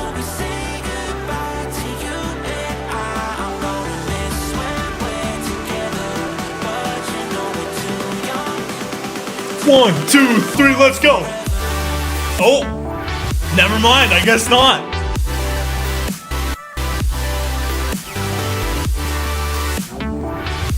Yeah, tons of impact in that 128 BPM melodic dubstep. Really great fills, tons of impact behind those. Yeah, love that one. Would like to see a progressive house switch up. Maybe there's one later in the song, but I don't know. Don't spoil if there is. We're already getting a second drop here. Oh yeah, let's go. 4 on the floor, progressive house.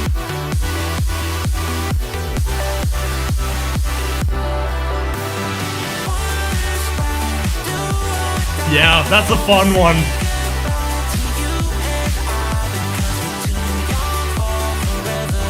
Very catchy vocal performance, easy to remember. That's what you want in progressive house. Ooh, nice. Goes on for a little longer.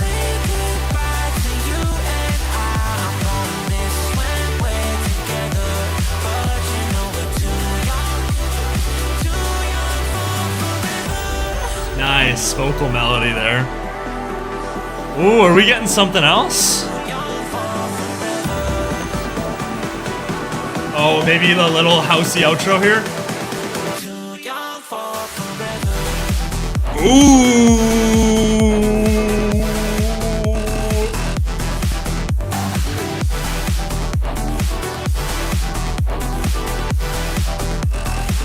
Ooh, that sound right there, that like bassy sort of growl.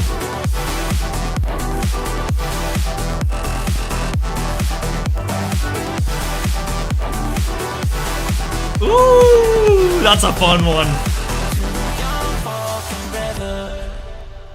Nice.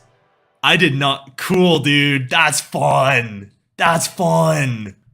See, that's what I was hoping that a couple more of these tunes would have, man. When you got 128 BPM melodic dubstep, and normally what artists do is they'll drop the progressive house first, and then they'll go for the halftime in the second drop. He kind of takes it like that Nurko Faith route, where halftime first, progressive house second, and then he adds like the little housey outro there for live sets. Ooh, that's a good one. That's a good one, man. I didn't expect progressive. I know I expected that like progressive trancey style sound, but that's what I kind of I do feel like Burning Sky is a little bit stronger of a tune, but like I wanted that. Oh, I didn't even rank Burning Sky. You're right. I did not rank Burning Sky. You are right. Burning Sky.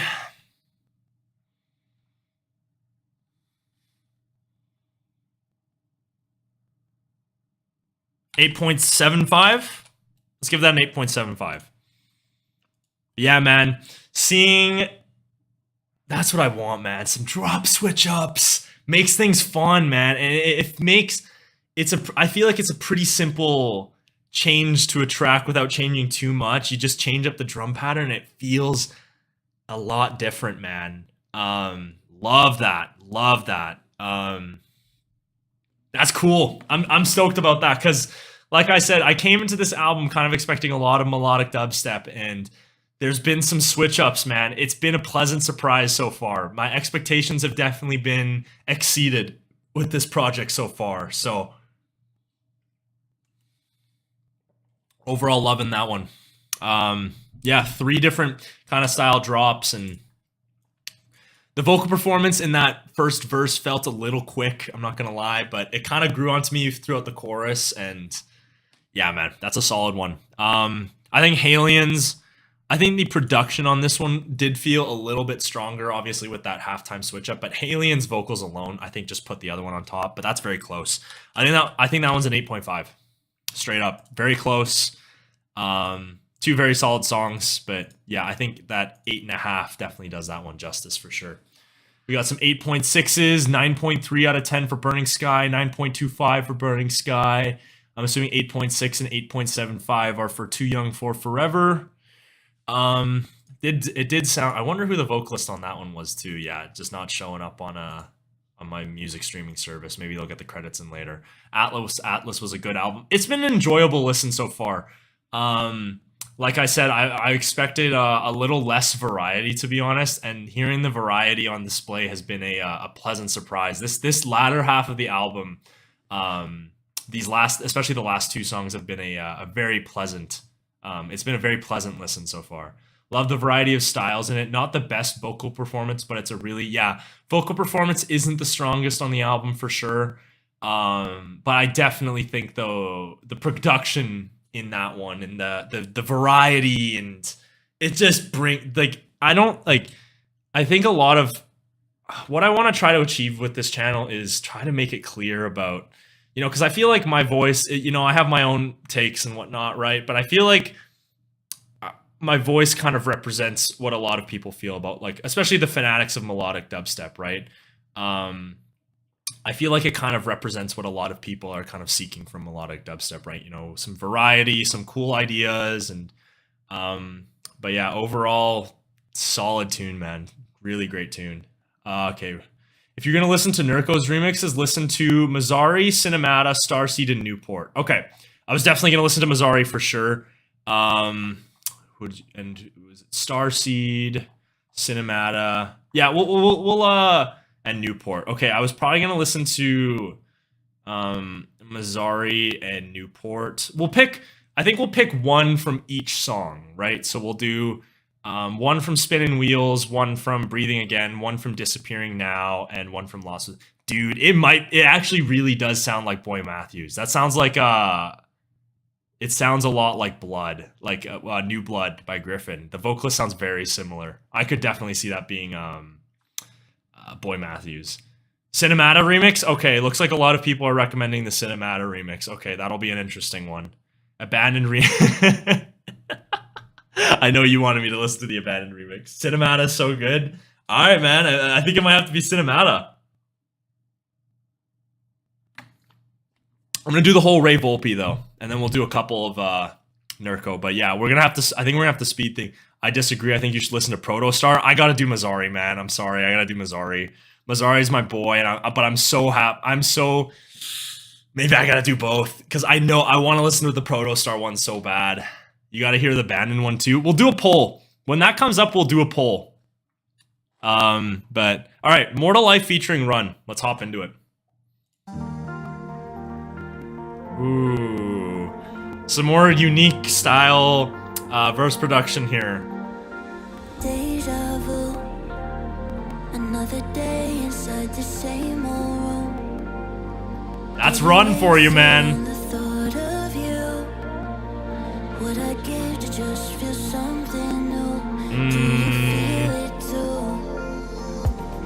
'Cause I can tell the pressure's That's clean. everything could change with just one touch. Never go Run, yes. Been waiting long enough. Feel the full lines. Think we're on the edge of something tonight. Shake it off with fire. Thought it was gonna be a little bit more of an emotional, somber tune, but it sounds like it's gonna be a little bit more of a fun, bouncy style tune. There's more to life. There's more to life. Hear that little synth coming in? There's more to life. All right, we got like a melodic mid-tempo here. What do we got? There's more to life. Ooh!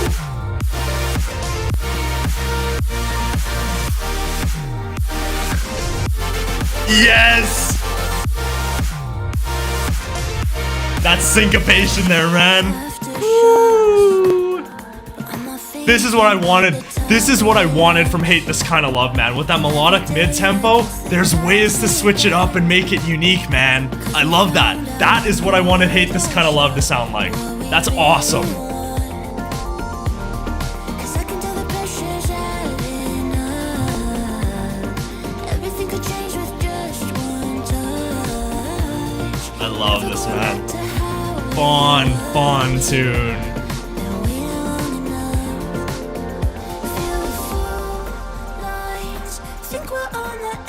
something tonight. Shake it off, we're finally breaking. Honestly, I think it's one of... I'm not gonna say that. Sometimes you never know until you let go. There's more to life. There's more to life. Yeah, there's more to life. All right, drop 2. Let's get her in here. Let's see what's up.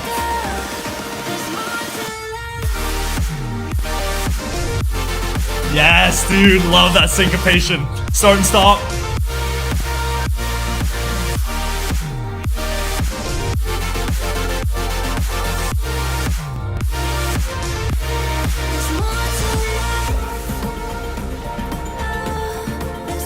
Is there a second? Is there a third drop here? Oh, are we getting a third drop?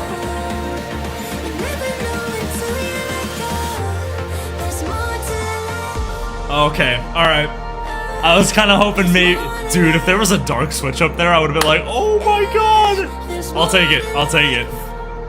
It was a very pretty song. I don't think it needed a dark switch up there, but... Alright, dude. Love that one. Got no problems with that. Yeah, that's cool, man. That's where I want it kind of, that's what I kind of wanted from Hate This Kind of Love, right? You know, some ways to add some impact and some ways to kind of switch things up, right? With the start stop and the syncopation in that, you know, I think that was the third or fourth bar, something like that. And that was really fun, man. The verses kind of had this like Aaron Tran said in the comments that I read above, like more of like a very like kind of tropical housey kind of vibe, and sort of like more of like a poppy style vibe to that one. Very unique for that, and then to kind of dive into that melodic mid tempo with those verses, really overall just feels pretty cool with that. But overall, really enjoyed that one. Run carries every song she's on. Every vocal performance she does is just an absolute masterclass. And it's crazy to say. This is what I was going to say before. It's crazy. I don't even think this is one of her strongest performances, and she still absolutely nailed it. Like that just shows how great of a vocalist she is and how much she adds to this scene. So if you're a producer, just get Run on a tune and it adds like an extra point. So yeah, but I think a way to make that song even potentially better would have been if we could have got a third drop there with maybe like some halftime. That would have been fun. That would have really switched things up a little bit. And yeah, the drops, I did see a comment up there as well. Drops felt a little short. But overall, man, that was a fun one. That's exactly what I wanted from Hate This Kind of Love, with that melodic mid-tempo style sound. So what are we going to give that one? I think that's an 8.75. That felt about on par with the with Burning Sky, like the melodic mid-tempo style a little bit. Overall, love it, man. TKC is a sucker for halftime. Honestly, 100 mid-tempo halftime feels a little slow at times, but like just as a third drop to kind of end it as a finale, I think that would have really worked. But I can be a sucker for 4 on the Floor too. D&B, the Ammon, what do they call it? Ammon break or whatever drum pattern. So 8.5, it's an 8.5, solid 8. Yeah, definitely agree with a lot of the rankings on that one. 8 out of 10. Yeah. That was a great one, man. The thing I really love about this album that he's done is that he's taken these album tracks that we kind of expected to be a little bit safer melodic dubsteppy style tunes, and he really switched it up. Found ways to make them sound a little bit more unique, and it's kind of crazy. It's one of the very rarely, the only other album I can think of was the Kill the Noise album that recently happened, where the singles were the weakest songs on the album. And I think outside of Take You Home, I think the singles so far have probably been the weakest off this album. So that's a very interesting album dynamic for me, that I've really enjoyed some of these other album tracks, right? So overall, let's finish off the album here. We got Slow It Down featuring Latency, aka Chandler Layton. Let's see it. Everyone's been talking about this one. We get the Chandler Layton vocal performance. Let's get into it. I did not click the play button. Let's go.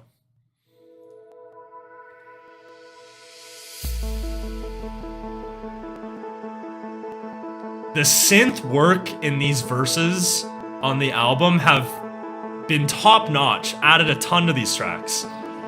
We both know every good story gets a sequel, and we don't even need other people. 'Cause time it feels frozen, we move in slow motion here. We're standing in the middle. That's really feel good. It reminds me a lot of Wild Ones so far with that synth, and it's just such a feel good tune so far. Love that.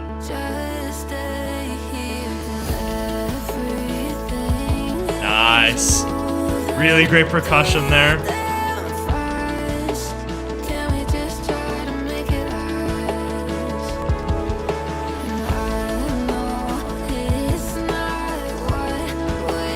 Feels like a fantastic album closer so far. Nice. Really great emotional performance. Nice electric guitar. That adds a ton.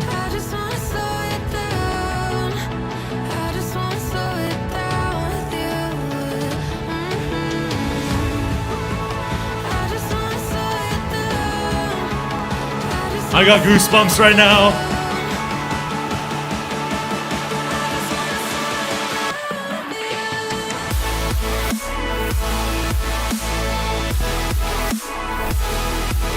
Yeah.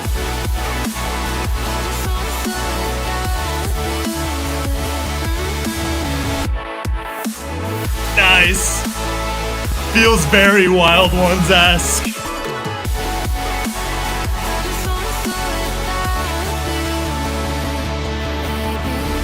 Yup. Very emotional. The chord progression in the drop really gives a sense of home. The electric guitar. Love that, dude.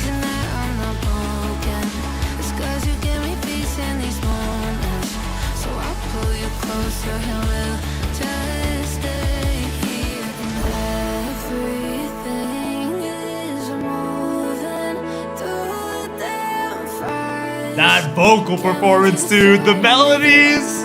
The melodies.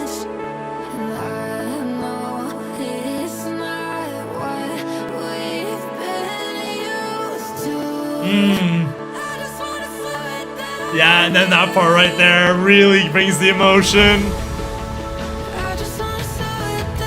Really grand build up.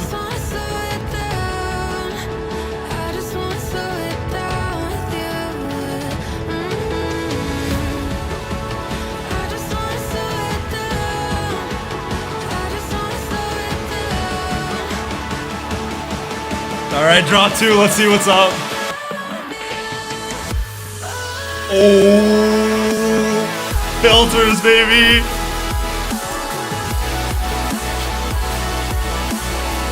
Really great percussion, too.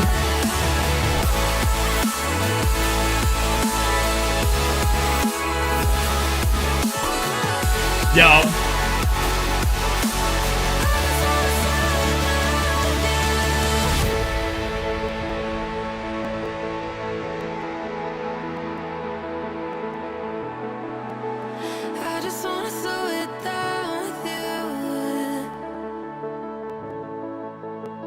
Fantastic work. Love that. That's awesome. I just wanna slow it down with you. Love that, man. That's awesome. That's such a great, that is the perfect way to close the album.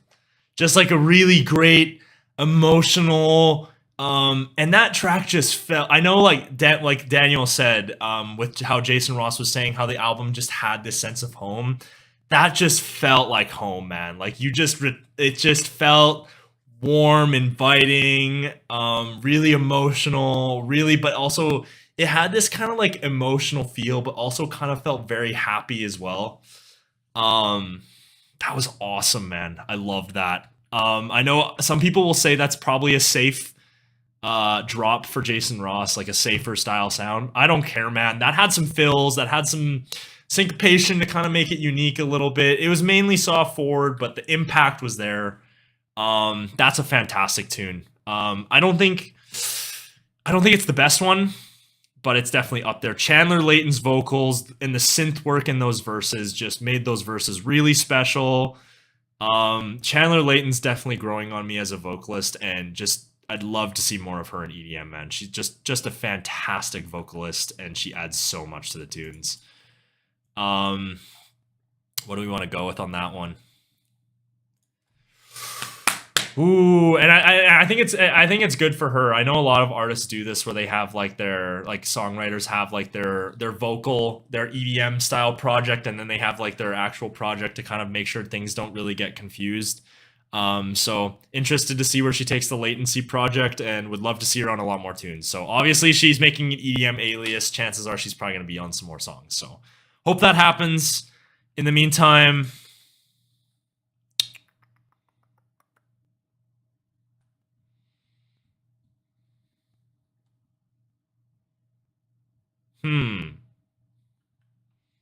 I think we're going to do some adjustments here. Take You Home is going to be a 9.15. Is it, though? No, you know what? I'm going to keep the things the way they are. That was about as good as Take You Home. I think that's a 9. I think that's a 9. I think the drops were definitely a lot more intriguing on Take You Home, but those verses, man, those were fantastic. Like, I think those were on par with All I Need in terms of the verses. Those were fantastic. That's a 9. That's a 9 for sure. I think the only way that could have been any better is if it maybe had a little bit more, maybe like some ARPs and whatnot, but impact was there in the drops. Really no complaints at all. For it just being a very soft forward drop, it was fantastic. So I can definitely agree with you, Will Gardner. I think that's going to be a grower. And that's crazy to say at a 9. That's fantastic. But yeah, I could definitely see that one growing on me for sure. So, man, we're already at 2 hours. Oh, I think this might have to be a longer stream because I really want to get through Ray Volpe. I want that to be a video this week.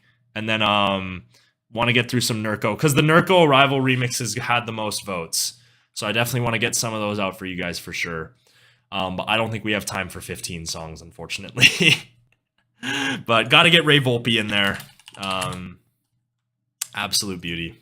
So, if you guys are, I know a lot of people will probably end up sticking around, but if you were just here for the Jason Ross, just to see my reaction on that one, loved having you around. We're going to listen to some dubstep now. So if you guys aren't huge on dubstep, I understand, especially as a Jason Ross listener, but if you guys, I just appreciate you guys tuning in for Jason Ross, and the video will definitely be up here pretty quick. I'm hoping sometime tomorrow, but who knows, YouTube can be stupid sometimes and doesn't let me download it right away. So getting to Dead Man Walking, I do want to...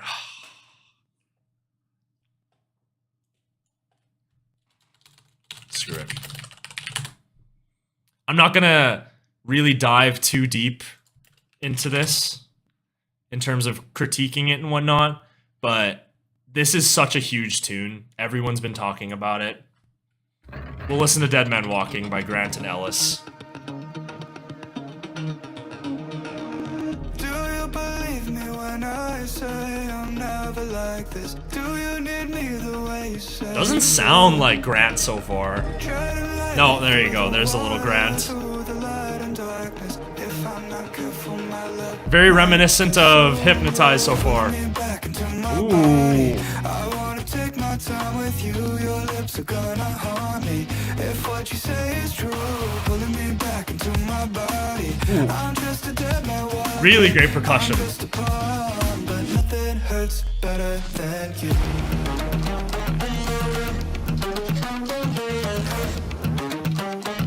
Really great guitars, man.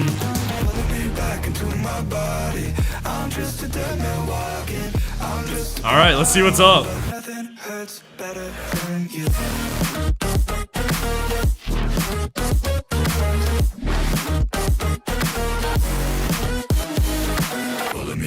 Oh, that vocal in there.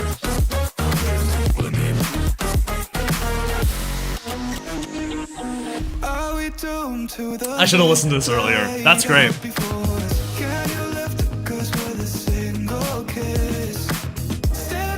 Dude, that snare! Come on! Love that.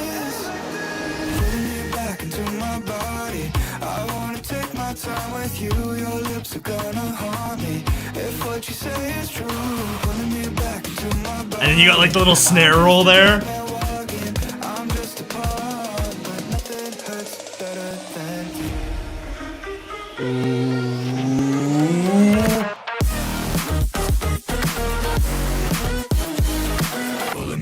Oh, I love that vocal in there.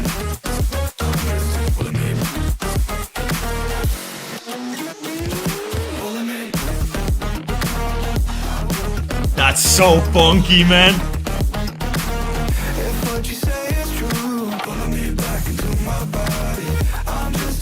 Oh, that's great.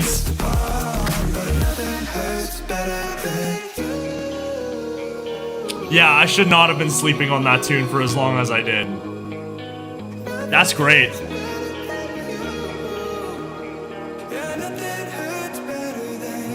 That's awesome. Love that.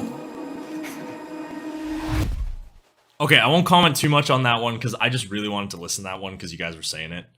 That's probably like maybe like an 8.5. Something like that. I think that's probably like an 8.5. That's great.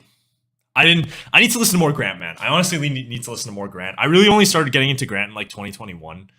I think I heard, what was his song with Fix It with Run. I decided, you know what, I was like, you know what, screw it. I'm just gonna listen to this song because it has Run on it. And I was like, damn, dude, who's this Grant guy?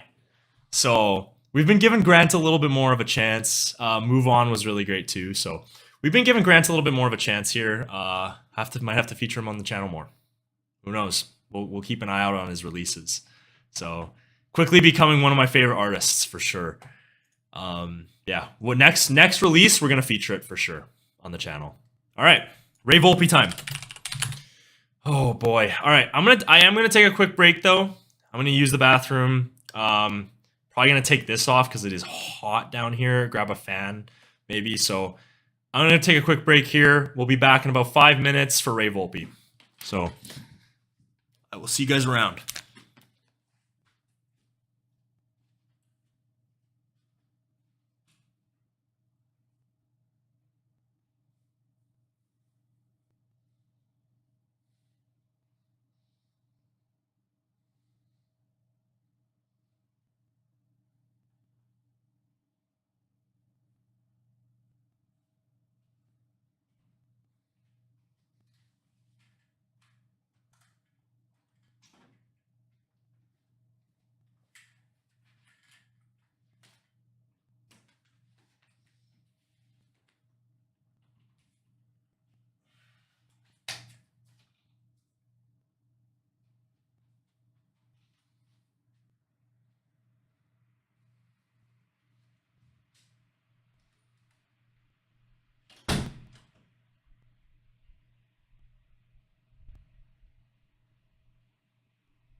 All right, we're back. Is that guy on the wall gonna take over in the stream in the meantime? I don't know if he knows enough about melodic dubstep, man. Maybe he doesn't know enough. All right. Wow, we dropped a lot of viewers. Holy crap. We were at 33 and now we're at 16. All right. I just came up with something because I think I'm only going to have time to maybe do Ray Volpe and then maybe like one Nurko song. We're going to do a tournament. We're going to do a tournament, all right? So I'm going to get you guys involved. I'm going to do continuous, I'm going to do polls, and we're going to face 2 tracks off with each other. And then watch this.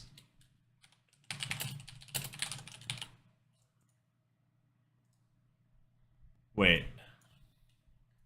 Okay.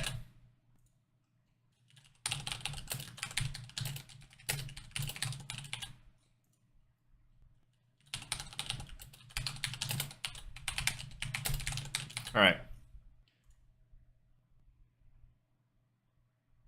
All right. You guys vote. We're gonna do a bunch of these polls until we decide what the best song on the on this is. So vote for which one you want to see, and then we'll eliminate one song and then put them up against each other. So we'll do like a bracket. We'll do the Nurko bracket. Starseed's got 2 votes to 1.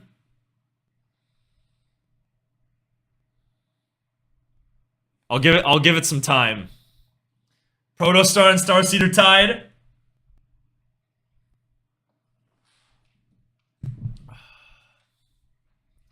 Come on, man. We got 18 viewers. Let's get some more votes in.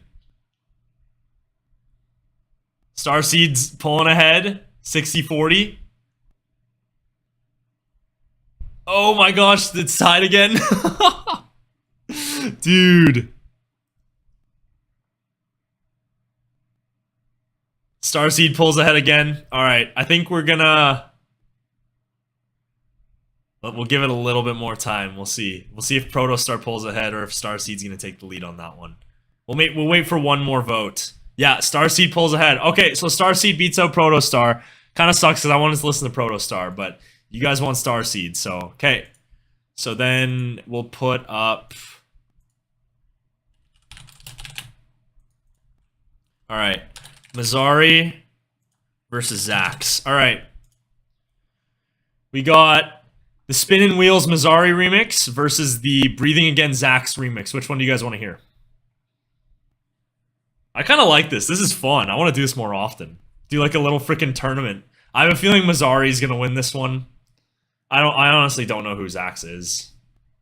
Maybe like a house artist or something like that. But I feel like this one's Mazzari's probably going to destroy. Zax is at 25%. Surprised 2 of you guys voted for that. Yeah, Mazzari's just pulling away. Okay, we'll just end that one there. I don't even know why I did that. Alright. We got the Cinemata remix of Disappearing Now versus the Dorsch remix of Disappearing Now. Which one are we looking at? This is fun. I want to do this more often. Maybe for like some... If we don't have time for some songs, maybe we'll do some polls and whatnot. Cinemata. 5 votes for Cinemata. Okay, that was another one where I probably didn't need to do a vote. Yeah, 7 votes for Cinemata. Okay, we'll just end that one there. I don't think Dorsch is catching up. Alright. And then I think this one might be a... this one's probably going to be... this one's probably going to be a conflicting one. Abandoned versus Newport. Who are we picking? Cinemata Remix is top tier. Okay, so Cinemata Remix might be a finalist. Abandoned 60-40. This one, I feel like this one's going to be really close. Abandoned's pulling away. 8 votes for Abandoned. I think we've only got 12 viewers, so Newport gets one. I think that's going to be a win for Abandoned. Yeah. I think that'll be a win for Abandoned there. All right. Abandoned. Ooh, I think I might have ended that one a little early. That was 60-40. All right, we'll give Abandoned that one. All right, so we got Starseed. We got Starseed versus Mazzari. Spinning Wheels, the Battle of the Spinning Wheels remixes. I feel like it's probably going to end up being Mazzari versus Cinemata. Mazzari pulls away. Mazzari's pulling away. 1 vote for Starseed. 5 votes for Mazzari. Oh, we got some more votes for Starseed in there. Yeah, Mazzari's pulling away. We'll wait till that one. If we can get one more vote for Mazzari, we'll end that one. Yeah, that's game. All right, Mazzari pulls away. That one was, you could see that one coming from a mile away. Love Starseed, but all right, so Cinemata versus Abandoned. This is another big one.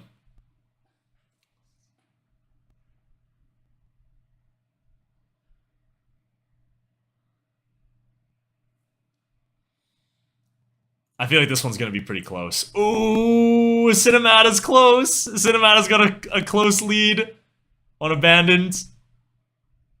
Oh, Cinemata's pulling away, man. Sala, I wish I just feel like I don't have the time. Like, the longer these streams go on, the longer it takes for YouTube to process, and then it takes me forever to download them. So I have to try to keep them like around 2 hours and 30 minutes. I'd love to go till 12 o'clock and just listen to everything, but YouTube's just stupid like that, right? So I have to keep them a little short just so I can get the videos out on the weekend. But all right, Cinemata pulls away from Abandoned. All right, finalists: Mazzari versus Cinemata. Who do we want? Who do we want? Mazzari versus Cinemata.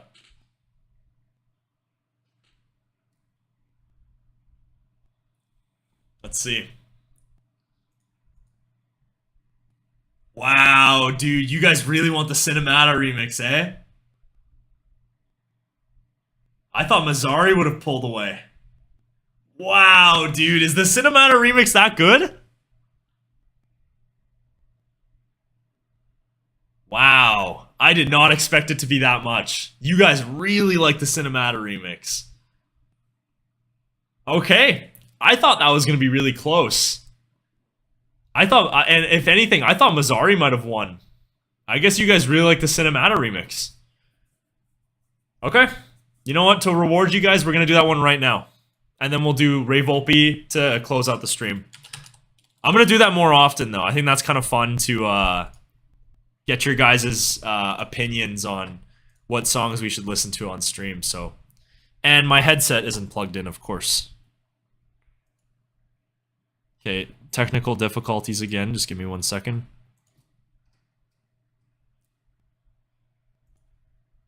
All right. No, it unplugged again. Oh. This is ridiculous.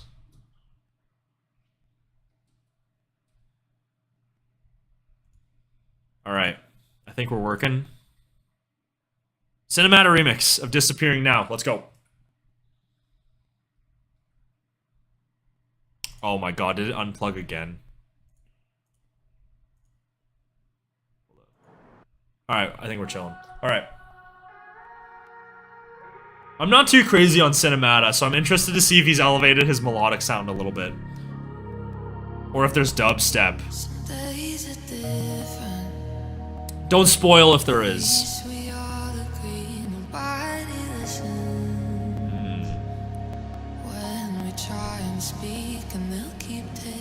The vote process will be coming back. That will definitely be part of the normal show from now on. I love that. That was fun.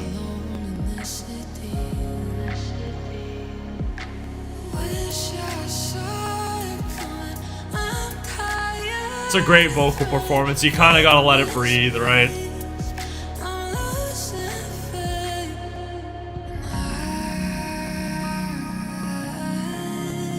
Very different take on the song than Nurko so far.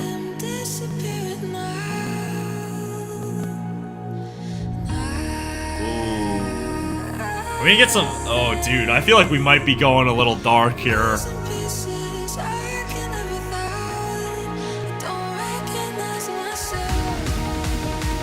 Oh, okay, we're already bringing in the drums.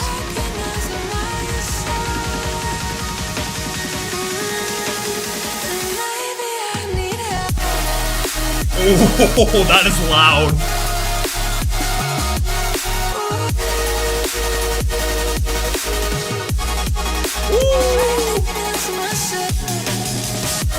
Oh, that was sick right there.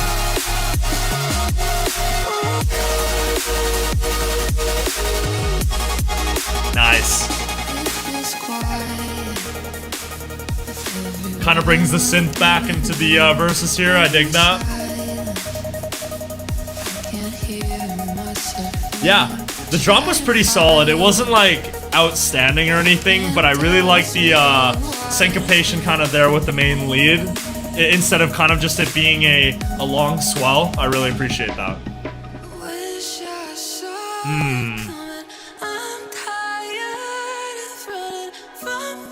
Nice, dude. Ooh.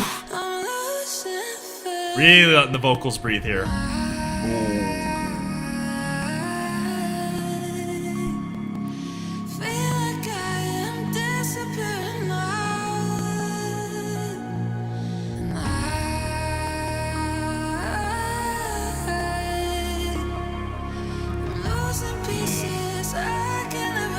Kind of wish there was a little bit more going on, but I kind of like the vibe he builds. All right. Drop 2. Let's see what's up. The percussion there, man. Oh my god, that's so loud.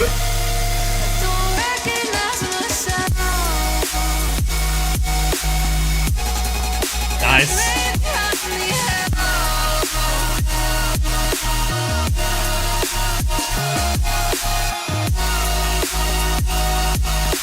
Good work.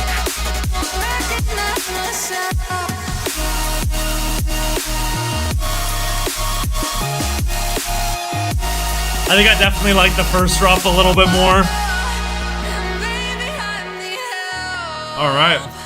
Yeah, that's not bad, man. That's not bad.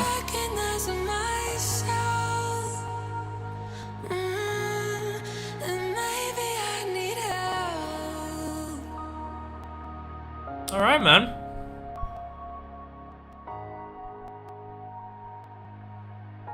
Okay. Nice little... Yeah, I really like the darker kind of atmosphere on that one. I think it took the track in a little bit of a different direction. Normally, Cinemata's melodic stuff is really boring to me. That was definitely a step up, though. He's definitely... he's really improved his sound. For sure on that. And then with the garage fill, ooh, that was so unique, man. That was so unique. So definitely appreciate that sound, the sound on that one for sure. I think the second drop could have maybe taken the track in a little bit more of a different direction. I feel like it was a little, oh, excuse me.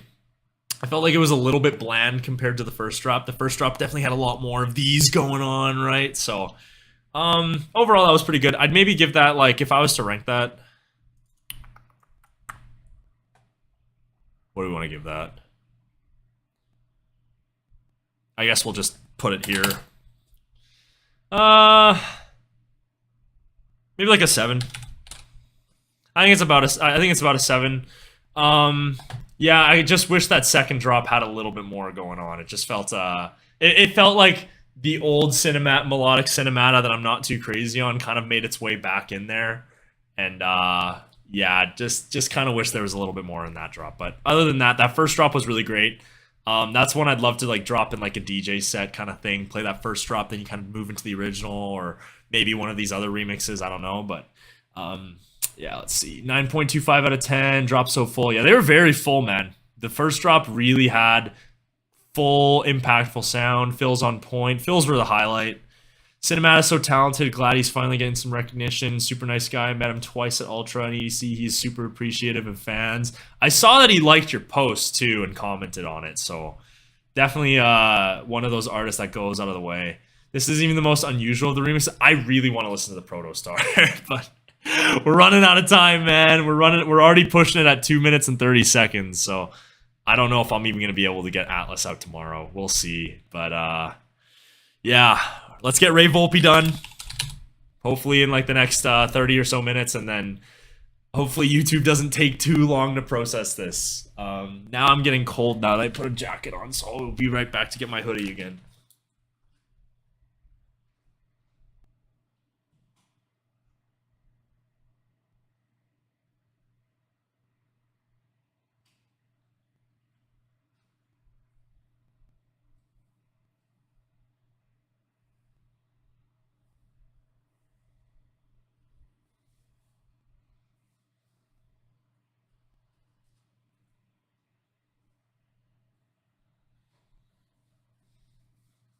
All right.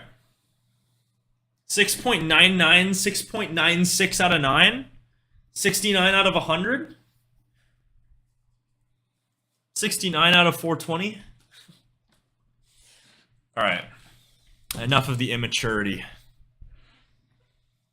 Considering a darker sound, I love Caster, dude. Oh, what was his one tune that he did recently? Last year. Kingslayer. Kingslayer with Caster and Ironheart. That's such a fucking good tune, man. That's so good. Alright. Volpetron. Legend of the Volpetron. A couple of these we've already heard. Everyone in this stream has heard Laserbeam. If you haven't, what rock are you living under? But we'll go over some of the... I'll keep it pretty brief on the older ones, especially Laserbeam, because like I said, everyone has heard Laserbeam. So, let's bring it on. Screechy Song by Ray Volpe. Let's go. I gotta turn the volume down because it's Ray Volpe now. His stuff is loud.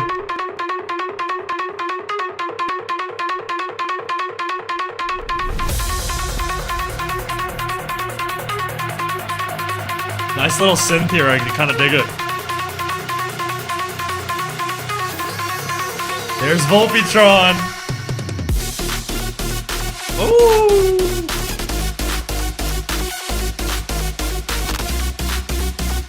Kind of like little fun little vibe here.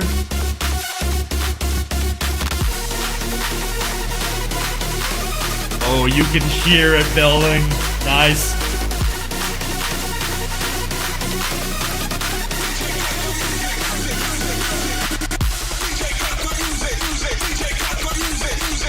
Oh, the vocals building up the hype even more.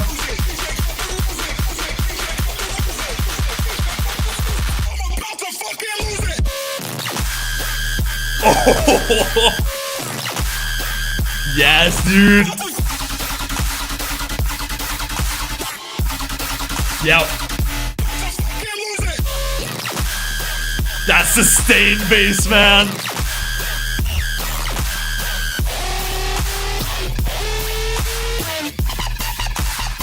He's so...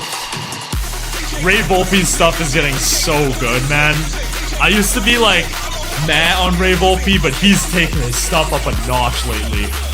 Drop 2, let's see what's up. Oh, oh my god. There you go. Classic Ray Volpe dubstep. Oh my god, dude. Like the techno sort of sound. Yeah. Wow. That's a lot to process. Man, dude, that's good. Drop 1, lots of fun. Okay, I always get freaked out when there's door knocking sounds in songs, but drop 1, tons of cool ideas on display, just really great sound design overall. Drop 2 with the fucking techno into the dubstep. So unique, man. Drop 3, let's see what's up.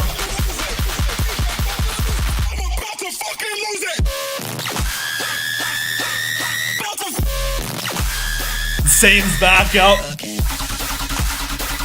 Very similar to drop one.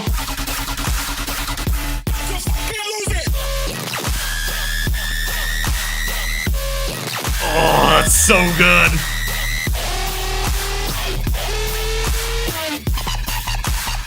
Yeah, that's about the same as drop one. Please turn this song down. It's hurting my ears. That's fun. It was really loud, but dude, that was awesome, man. That was awesome, dude. You got that huge sustained bass in the first part. Then you got like the little syncopated like 16th notes there, and then you got that brings the sustain back. Then like, oh my gosh, man, that's fun. That's a fun little tune. And then you got, I didn't even get time to talk about this, man. Then you got the techno call and response with dubstep, dude. So unique, man. That is so unique. Ray Volpe is constantly switching things up, and that's awesome for the scene, man. I love it. I freaking love it, man. Sound design obviously on point.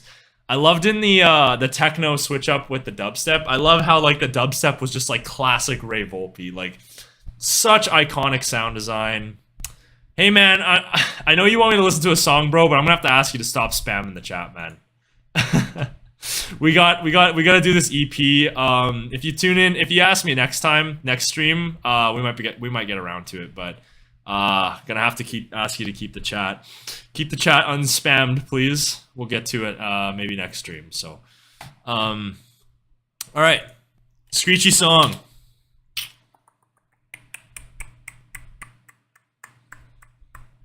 Man, that was freaking good. I want to give that like an 8.5 out of 10. Normally I don't rank dubstep songs that high, but like Ray Volpe's been one of those guys that's just like, his sound is just really connected with me. Yeah, man, if you tune in next week, we'll give it a listen. Sure. But, yeah. All right. That's a fun one. Let's get on to Elbow Grease, the collaboration with Sultan. Let's go. Wondering if there's going to be, like, more of, like, that Bedouin sort of Middle Eastern sound. Yep, there it is. There's the Volpetron.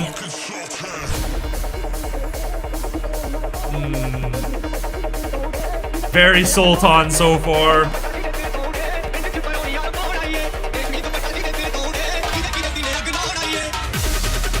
Oh, that's such a fun mix of their sounds. I love that. I wish the Sultan came through a little bit more though.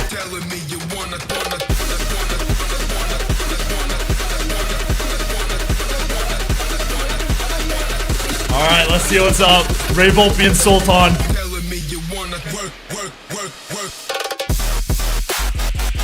Oh!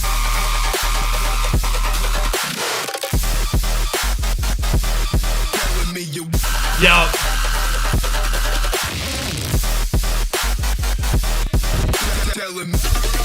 Oh my god, the percussion there.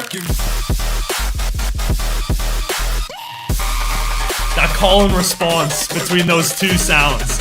I love that. Nice percussion, dude.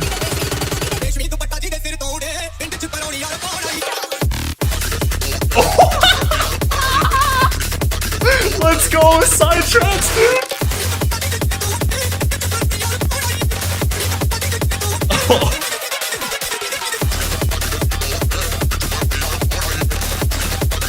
Oh my god, dude. Are we getting more? Oh!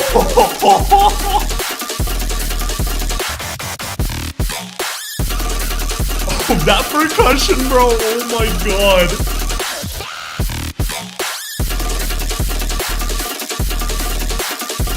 I guess it's not even really percussion.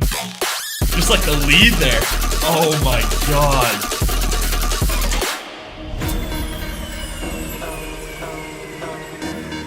Oh my god, dude.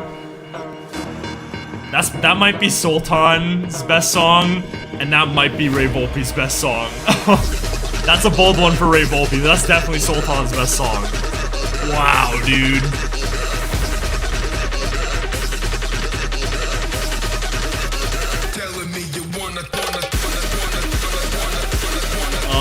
god, dude. I don't even know what to say. It's just going so fast. That vocal right there.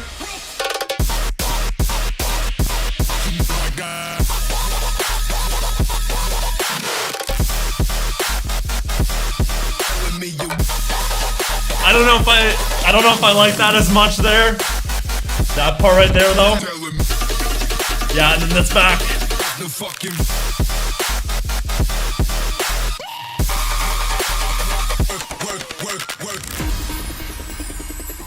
Damn, man. That was fun. Bum, bum, bum, bum, bum, bum, bum. That part was sick. Damn, man. I didn't even say much. There was just so much going on. I didn't even have time to speak. Imagine a VIP mix of these songs. Middle Eastern vibe. My culture song. Let's go, Salah. Assalamu alaikum. I'm not. It's probably butchered that, but Arabic mixed with the Indian vocals. This one has unique arrangement. Good switch up. Psytrance has been a little used up a lot in EDM, but for a short time in this song. Yeah, I think it had its place. A lot of guys dropped the Psytrance in it, but it works, man. When they do it, it works. Especially when Ray Volpe does it, it freaking works, man. But dude, that second drop, bro. Fuck, man. With the Psytrance, and then it goes into like the Bedouin style drums there. Oh my gosh, man. I freaking love it. No, you actually said it right. I said it. It probably wasn't perfect, but we need a trap edit. It's covered. Yeah. All right. Yeah, man. Like I said, I'm not a dubstep. I don't really make too many videos about dubstep, but like generally, if the production's great, the ideas are fun, I love it, man. I love it. So, yeah, what are we gonna give that one?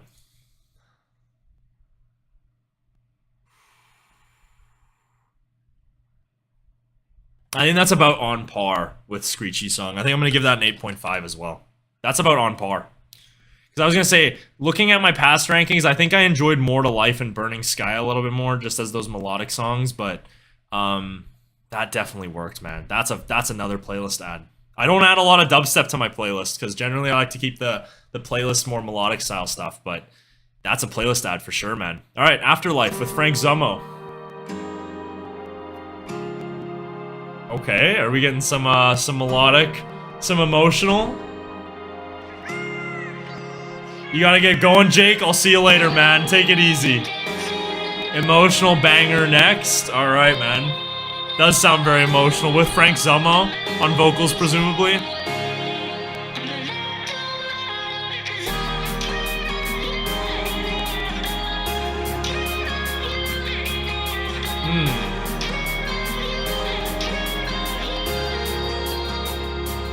Not bad so far.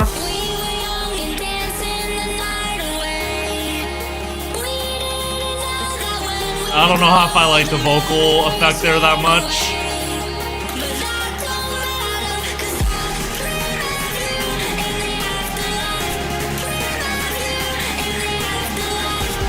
Alright. Let's see what's up. Drop one. Ooh. Kind of like a melodic, trappy sort of vibe.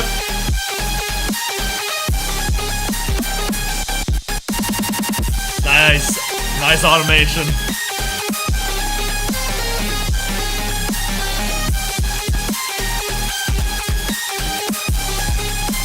Yeah, that's not bad. Not too much of my flavor on that one.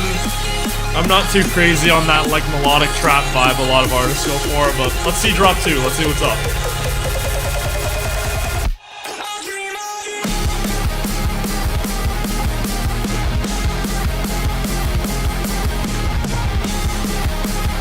What are we going with here?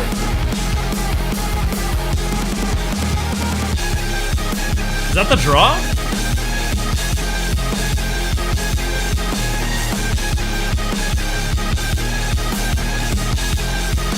Was that the drop? Or was that like an instrumental sort of interlude?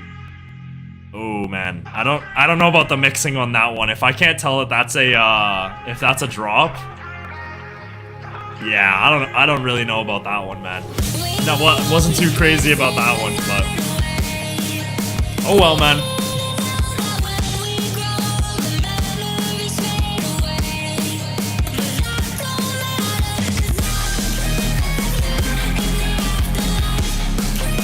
Really like the guitars here, though.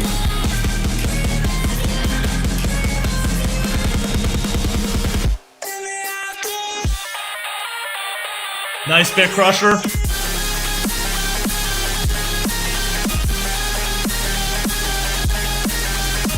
Yeah, it feels a little bit more full. A little bit more focus on the saws. Can kind of dig this as a final drop here.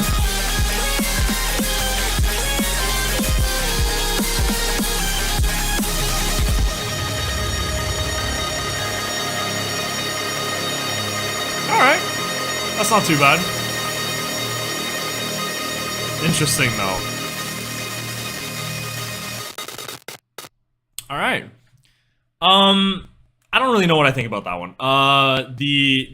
I'm never too crazy about when artists do like those extremely high-pitched, super processed vocals. I think vocals are at their best when it's, you know, almost nothing done to them, right? Like, that's why I think Halien's so great.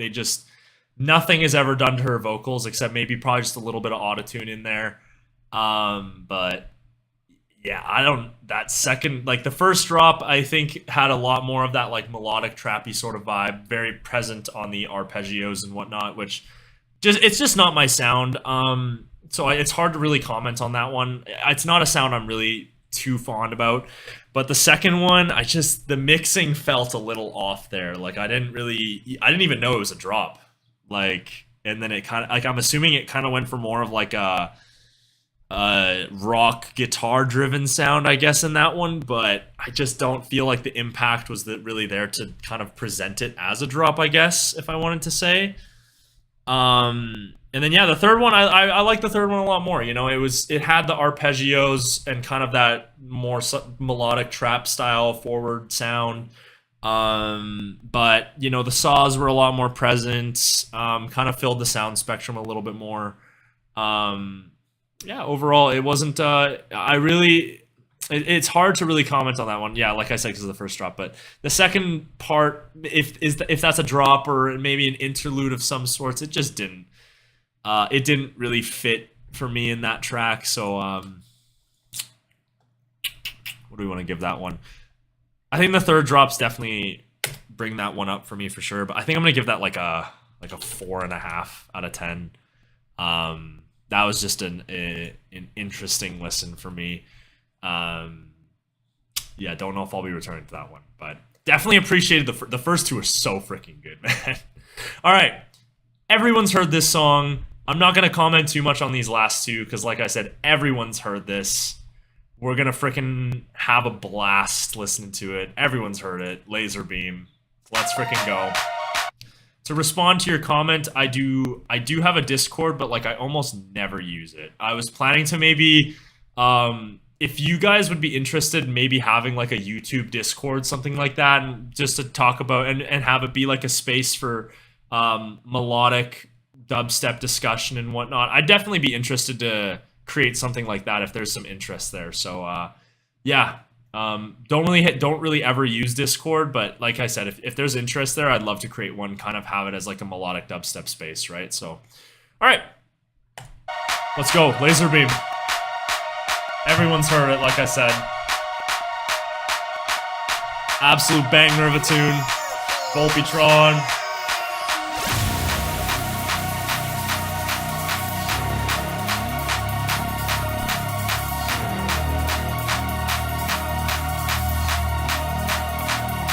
Kind of some, yeah, and then you got the laser sounds there with like the almost like flute style sound, I want to call it. I don't know, that's what people call it, so we'll call it that too.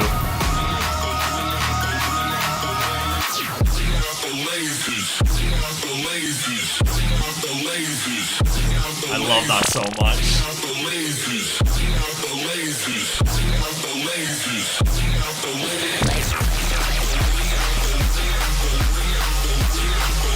Alright, first drop, let's go. This is just an excuse to listen to Laser Beam, man. Laser bop, laser bop, laser bop, drop that.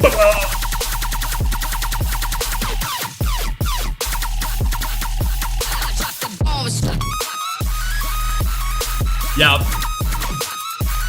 Just so fucking good.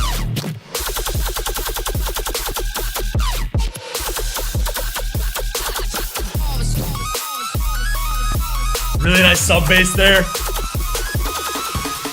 Yo. That one's just fucking great, man.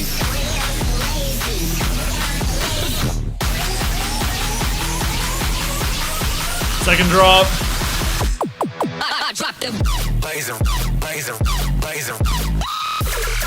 Some classic Ray Volpe style dubstep.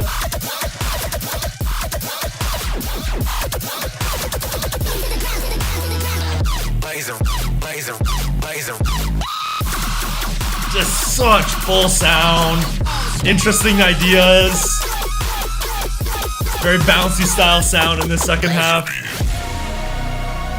I did see Adam's reaction to that. My reaction was about the same. So freaking good. I didn't get to hear this one live, like for Millennium and Seven Lions, they both played it, so unfortunately wasn't able to do a reaction because I had heard it so many times. But, yeah, just a solid tune, man. It has the hype for the reason.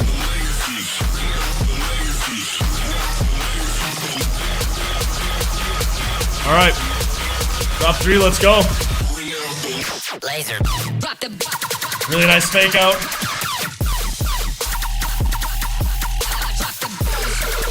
Classic Ray Volpe style again.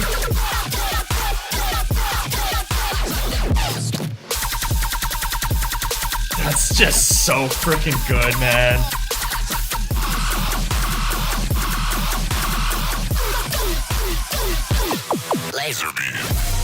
Yeah. That's gonna be one people I listen to for a very long time.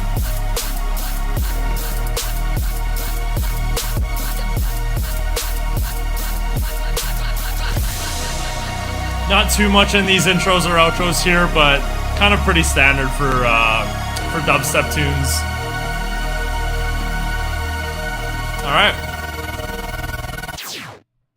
Alright. Like I said, there's not too much to really say on that one. Everyone has heard that one. Everyone loves that one.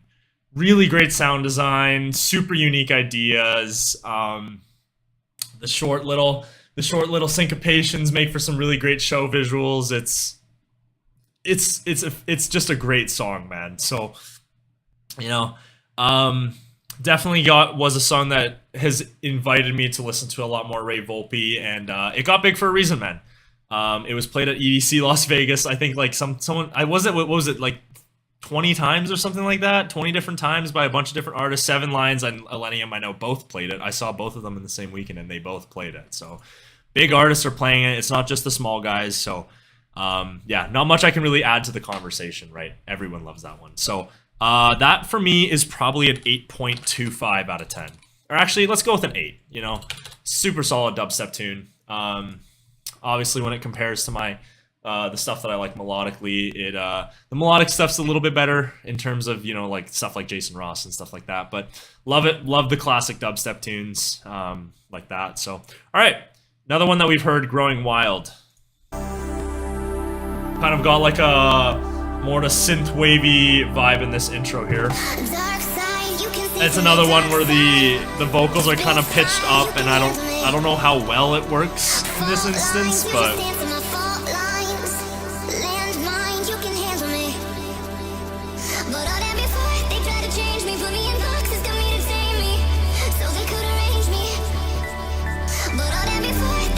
yeah, I like the chime there.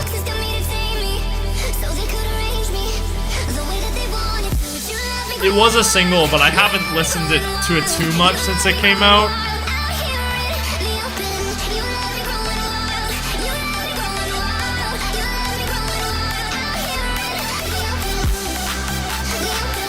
Really great percussion as always from Ray Volpe.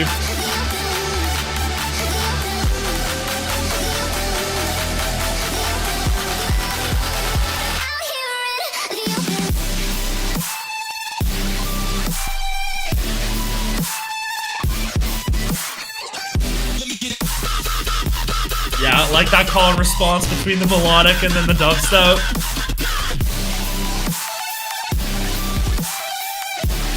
I think as someone that listens to a lot of melodic dubstep, I'm not too crazy about the melodic sound, and then just this though. Just great sound design on display. It just does feel kind of a little slow in terms of the idea. I think it could benefit from maybe a slight BPM. I guess it could have.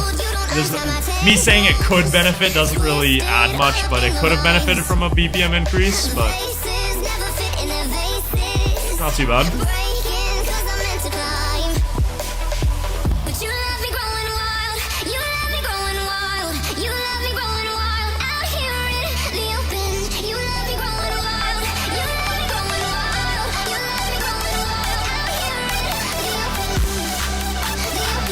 Yeah, nice kind of little lead in there. Nice high-pitched lead.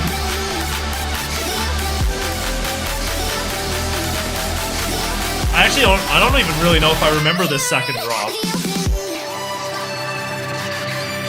Oh yeah, I think it keeps the melodic if I remember correctly. Yeah, kind of a lot more reminiscent of melodic dubstep, kind of melodic bass for melodic fans and whatnot. Yeah, there's the dubstep again. Yeah. I like the call and response, but like, yeah, I just feel like the BPM feels a little slow in those dubstep parts. Like, I think Ray Volpe's at his best when he's making stuff with a lot going on, a lot of fast notes and stuff like that. So, yeah, overall, it's one I haven't really returned to that much since it came out. I like the second drop a little bit more than the first one. I do like that call. Like I said, really like that call and response sound it goes for. Kind of hybrid styling the dubstep with the melodic there. Really always appreciate that. But yeah, just not too crazy. The verses don't really catch my eye that much. Not too crazy about the high-pitched vocals. Never really have been. It's a common thing with a lot of dubstep artists, and it's just like, man, you got some talented vocalists in this scene. I just wish they would let them show their talents off a little bit, right? Especially in the dubstep scene. I know Excision and Dion Timmer did that in one of their collabs too recently. It's like, man, gotta let these vocalists shine, man. So yeah, overall it's not too bad. It was a little, like I said, that second drop's a little bit more familiar for melodic dubstep fans, and I do like seeing Ray Volpe dive into the melodic stuff. Overall, I think it's definitely going to, I would like to see him dive into it a little bit more, right? Because I think you'll have a thing with Wooly, right, where when he kind of dove into the melodic sound at first, it was kind of a little bit raw. You know, the ideas were kind of there, but they weren't really rounded out very well in terms of the mixing. And his melodic stuff is great now. A lot of them are collabs, but even then, you know, I don't think that he would be able to really have that great melodic sound present even in the collabs if it wasn't just if it was, I don't know what I'm saying. Okay, kind of lost my train of thought there, but that one we're gonna rank a 6 maybe.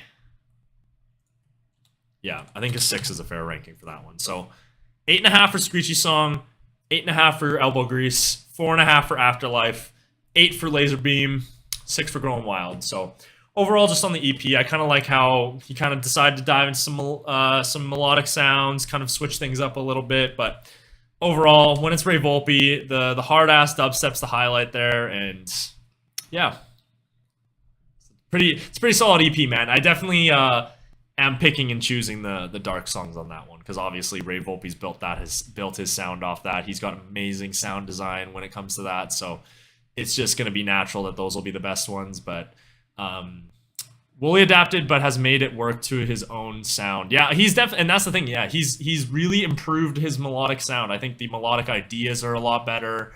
And yeah, like Chief had said, the execution is a lot better too. I think The ideas are a lot, like if you listen to Over You, I feel like the idea isn't as strong versus like if you listen to something like Crazy, the idea is a lot more rounded, a lot more intriguing, right? There's a lot more elements going on than just like the main saw, right? So yeah, overall Wooly and Ray Volpe, love to see the dubstep artists kind of dive into the melodic a little bit more. And yeah, if they can round out their sound, it's kind of like when melodic dubstep artists kind of dive into that dubstep sound, it can sound a little bit I don't really want to say like amateurish, but like you can tell that they don't make that subgenre, right? So it's always nice to kind of see. I always love it when melodic dubstep producers and dubstep producers collab, like Jason Ross and Blank. Like Blank can create anything, but just seeing them collab and you can know that you can get a nice hybrid style tune out of it, it's just so great. So, but that's gonna be it for me. It's been a fantastic stream with you guys. We hit the most viewers we've ever had in a stream. We got over the 30. But yeah, I'm maybe gonna post something about a Discord, like you said, Daniel, and we'll maybe see what we can do on that front. If there's enough interest, I'll maybe create something, and then we can get. I'm not too active on Discord, so maybe I'll get some mods to just run the thing, and it can be like a place of melodic dubstep discussion, right? So, but overall, absolutely appreciate you guys being in the chat. It was a pleasure chatting with you guys, getting to see your takes and what you guys think about the music. Super grateful for you guys, and I'm gonna have some highlights up this weekend. So that should be it, and I will see you guys in the next stream next week.